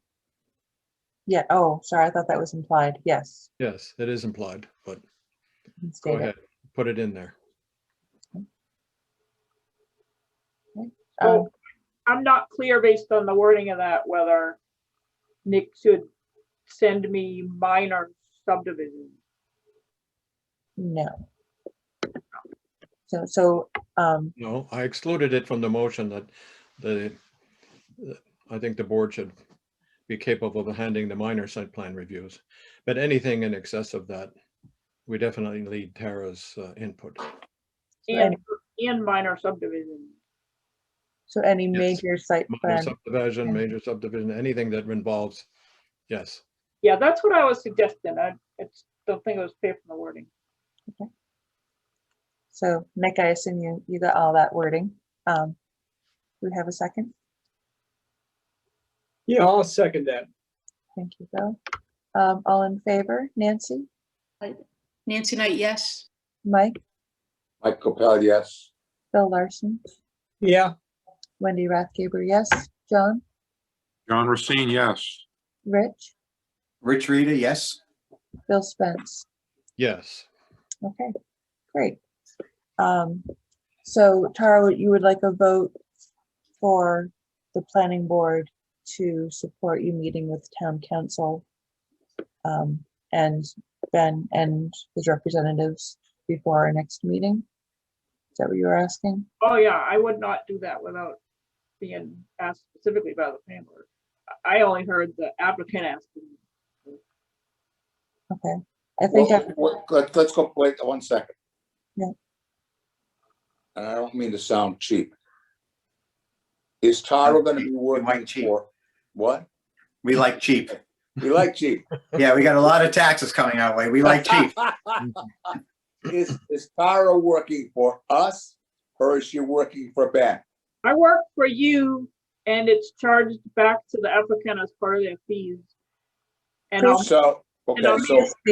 the attorney did not. I'll make clear when I reach out to him about setting up the meeting that he'd be paying for both my time and town council's time. Fine, that's what you said that better than I did, because even though you're working for us, it is charged to the applicant. Right. And as my friend Rich said, cheap is good. Yes. And that was meant to be part of the, and perhaps was not clear enough in the previous motion, but when any applicant goes to work with Tara, even though she's working for the town, that applicant would be charged. I just want to make that clear because Rich is cheap. Okay. All right. So He takes that as a compliment. are we moving forward with a motion for Tara? Bless you. To meet with town council. Move forward. And Yes. did you have an official motion on that, or is it just me babbling on? No, I thought we did. Did we? We have one made by Bill and seconded by Bill. The other Bill? Yeah. Didn't Bill That Spence was make the a motion? general motion. Yeah, this is specific for Tara and Oh, okay. For this specific thing. Okay. I move that Tara assist Ben in his attempts on the assumption that it is part of his movement and therefore charge back to him. I don't think I'm willing to do it. Like, I'm sorry. I know I work, for you, but I'm not comfortable with that assignment. I'm comfortable with meeting with the attorney and applicant to explain why we don't think it complies with the zoning. yeah, I think it was the meeting with the attorney that raised some of your concern, right? Yeah. Wanting us to be specific about. So do you want to rephrase that? Right? Or would someone else? I'm not sure, Tara. So are you saying that you are a representative of the planning board explaining to him why he cannot do that which he wants to do? Tara, can you just give us the language? In this instance, I wouldn't be comfortable with you asking me to find a way around the ordinance. Right. I had a ruling from the town council that I was correct in how I was looking at it. So how would you like the language to read? A little more generic, to authorize me to set up a meeting with the applicant and town council to further discuss his options. Okay, I will second the motion as amended by Tara. Does All that those- work? That works for me. All those in favor, Nancy, Yes. Mike, Yes. Bill Larson, Yeah. Wendy Rathgaber, yes. John, John Racine, yes. Rich, Yes, indeed. Bill Spence. Yes. Excellent. Okay. But I'm going to ask, for an email agreeing to pay, because people sometimes don't feel compelled to pay their fees when they don't get what they want out of the process. Very true. Some towns, and it's just something to think about, but some towns ask for this to be paid up front for me to give an estimate for what the review cost might be for the application, and they put it in escrow, and then you pay me out of that and tell them along the way if they need to put more in, and that prevents getting stuck where you owe me money but they didn't pay you. Oh, no, can we set that up? I mean, that process up without permission from the select board, since it's. Oh yeah, no, it's totally, it has nothing to do with the select board. It's a planning board power. Yeah, since I'm not used to just handling, would basically be handling money, right? Between. Well, you don't handle money, but the town does, but it's Overseeing. gotta be a separate account. But it's escrowed just like an inspection fee would be. And that way you can't get stuck kind of holding the bag. I like that. But we're running a little long on our meeting. Nick, can we put that down for our for April meeting to discuss setting up an escrow accounts for applicants and their fees? Yes. Thank you. But you need the letter, you're thinking about the letter now, Tara, before you actually start discussions, right? Because this is supposed to I'm happen. I'm talking about just in general moving forward. Oh, okay, right. We have the issue in the next month. But However, they will discuss between now and then, no? I'll just get in writing that he's reimbursing the town for my time and the lawyers. But in the future, I was just saying you might want to think about getting some of those fees up front. Yeah, setting up the escrow accounts. For, yeah, basically, you're going to set up what we used to call an engagement letter.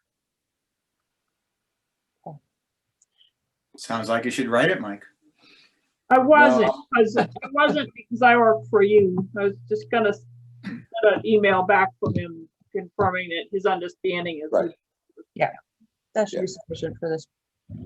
I have a little minor thing.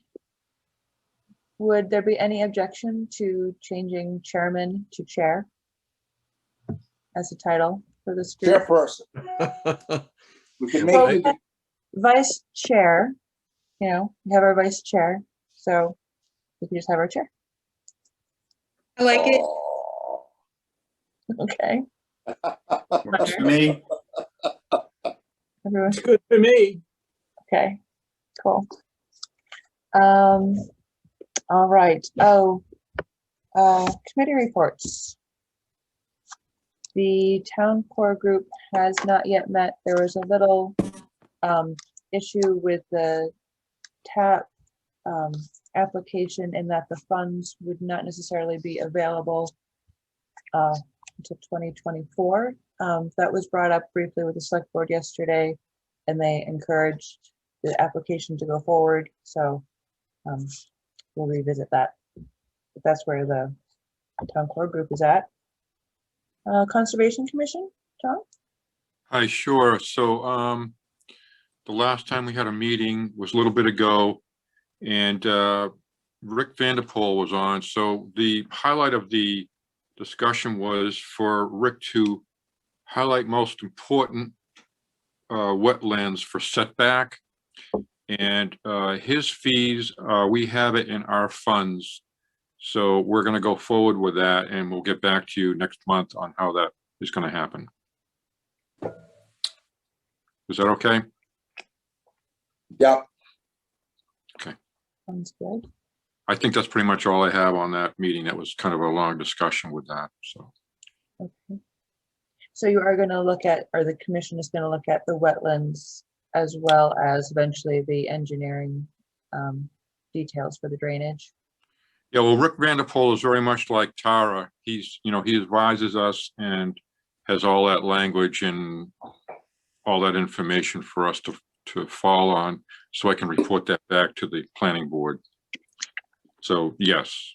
John, as we move into snow melting season today, are you at all concerned about the culverts and their condition? Yes, absolutely. Okay. I was under the impression that the town was going to take care of some of that. We spoke with Jim at one point, and he was going to dredge out some of these culverts, but there's one piece of property that has a huge problem, and Mike, you and I and Eric walked that. Yep. And that is right at the area where Ben's property is.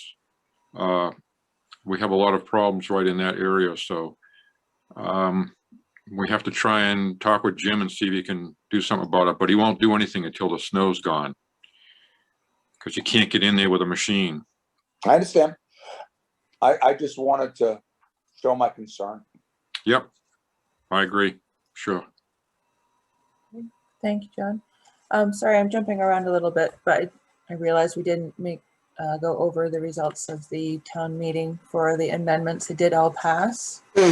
I was just before the meeting looking at, drilling down a little bit as to which amendments get how many yes versus no votes. And there is definitely, I think people did educate themselves, but which is great. Along with that, there, we could see that there's more hesitation with allowing the passage for the LDR or short-term rentals in LDR. And I think we just need to maybe just not take the amendments passage as we're done and we move on, but let's just keep it in the more in the forefront as far as, if we need to keep an eye on it, because there was some hesitation, it looks to me. Looks like it was also on the bed and breakfast amendment. Wasn't that one also a little squeezed? No, that had 110 yes votes and 40 no, so it wasn't as much. But just looking like at the last, the 7th Amendment, that had 86 yes votes and 65 no votes. So, it definitely shows you know, a little bit of hesitation and understanding. I'm super psyched that people, you know, understood a little bit what we're trying to do here. It's a great job, Wendy. Great article. I think that may have helped a lot, the wigwag. So well, kudos for that. One thing I'll do is I'll talk to Mark as your select board ex officio still, that we need to highlight the fact now that it requires a permit if you're going to rent property under certain conditions. So we probably should put that on our website and be prepared for people coming in asking for those permits. And is that she doesn't like permits. Will help. I can see that. I take it back. Forget what I said. We won't have any permits. So anyway, yeah, I think is that the only thing I can think of off the top of my head? I was thinking about it yesterday when I was reading the good news, that there are a couple follow-up things that we might have to consider. Right. So I believe setting up what would be required is sort of falls on the select board to establish that, right? Well, it would be, I mean, it would just be a regular zoning permit. All it's saying is it's acknowledging this is a different use of the property, so you need to come and apply for a zoning permit. Right. I just want to get that up front in the website so people now know they have that requirement. Right. Understood. And in addition, if they so chose, the select board now could think about business regulations for the short-term rental businesses and require an additional permit.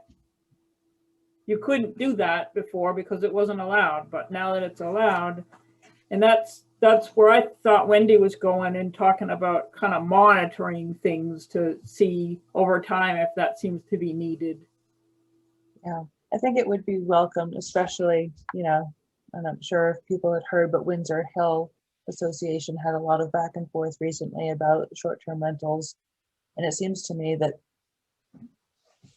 associations or neighborhoods would appreciate, you know, perhaps a little town assistance and overseeing that this isn't, or that there's a stopgap if this gets to be a problem. Yeah. Right, because as opposed to a zoning permit that just stays, I think one reason a few towns are doing the business permits is they can be something that have to be renewed every year. So if there were violations of noise or trash or occupancy or whatever, then don't renew the permit. But you may, I mean, I think that, I mean, what I heard the conversation as these things are being discussed was an understanding that you would kind of monitor it and see if it seemed to be necessary. Exactly. Can I ask a housekeeping question? Did you want me to incorporate the amendments in the document, or will Nick be doing that?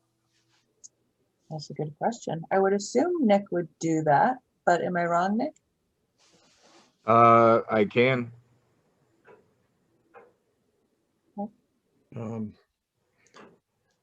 I would like Tara's assistance with that. That is, I think that it's, well, more complicated. Well, we're just putting it in as, I mean, the language isn't being changed. It's just being put into. Okay, copy. I would just have Tara, maybe Bill, have Tara just review it, make sure that it's, everything is good with it.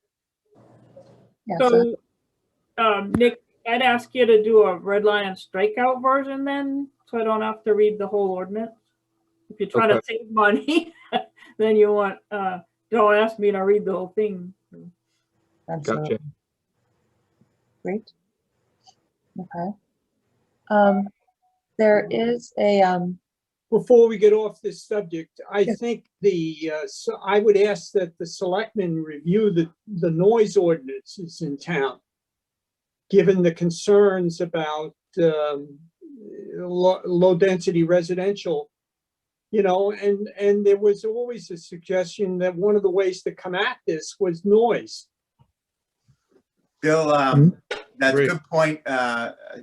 Just to let you know that I saw that at the beginning of this process, and you will see on the warrant on 11 May a reformulated and strengthened noise ordinance I forget the number right now. So perhaps that will resolve the concern you have. It's not a concern. I would just ask that the select board, and it sounds like you've already done it. I think so. Yeah, it's published. It's on the warrant. Yeah. It's on the warrant to be voted on in May. So yeah, just take a look at it, Bill. See if it's what you had in Okay. mind. I will do. Thank you. Yeah, no, that was something we needed to do for a long time, actually, because our ordinance was way out of date. It just dealt with construction noise, and that's the only noise. Anyway. Right, that's a good step forward. Nice. As far as communications, we did receive a notice. I assume you all did. Sorry, mine printed out in pink. But the New Hampshire Office of Strategic Initiatives Planning Division having a planning and zoning training opportunity Saturday, May 15. I assume if anyone is able to attend, they just let Nick know, and Nick, you can register. Yep. Oh, that was a Zoom meeting, right? Not a physical attendance? Yes. Because I read it. Yep. Registration opens on March 29th, and it will, yes, be a Zoom meeting for Saturday. So I think it's important. I mean, there would always. I think it's important that we remember that we should make sure that we have enough people that attend the various breakouts sessions. I think there are at least 2 different, and I think you and I did the last one that was down in Concord. well, in this instance, they're doing a planning board track and a zoning board track. And the planning track just has 2 highlights, the planning board basics, Yep. roles and responsibilities. I'm not sure exactly the timing for each. I assume they'd run one into the other. But since it is via Zoom, I would hope everyone would have a little flexibility. Even if you've been on here for a long time, it's great to get those refreshers. I know it always is helpful. Yeah, if you wish to be registered, please just shoot me an email. Okay. Great. Thank you, Nick.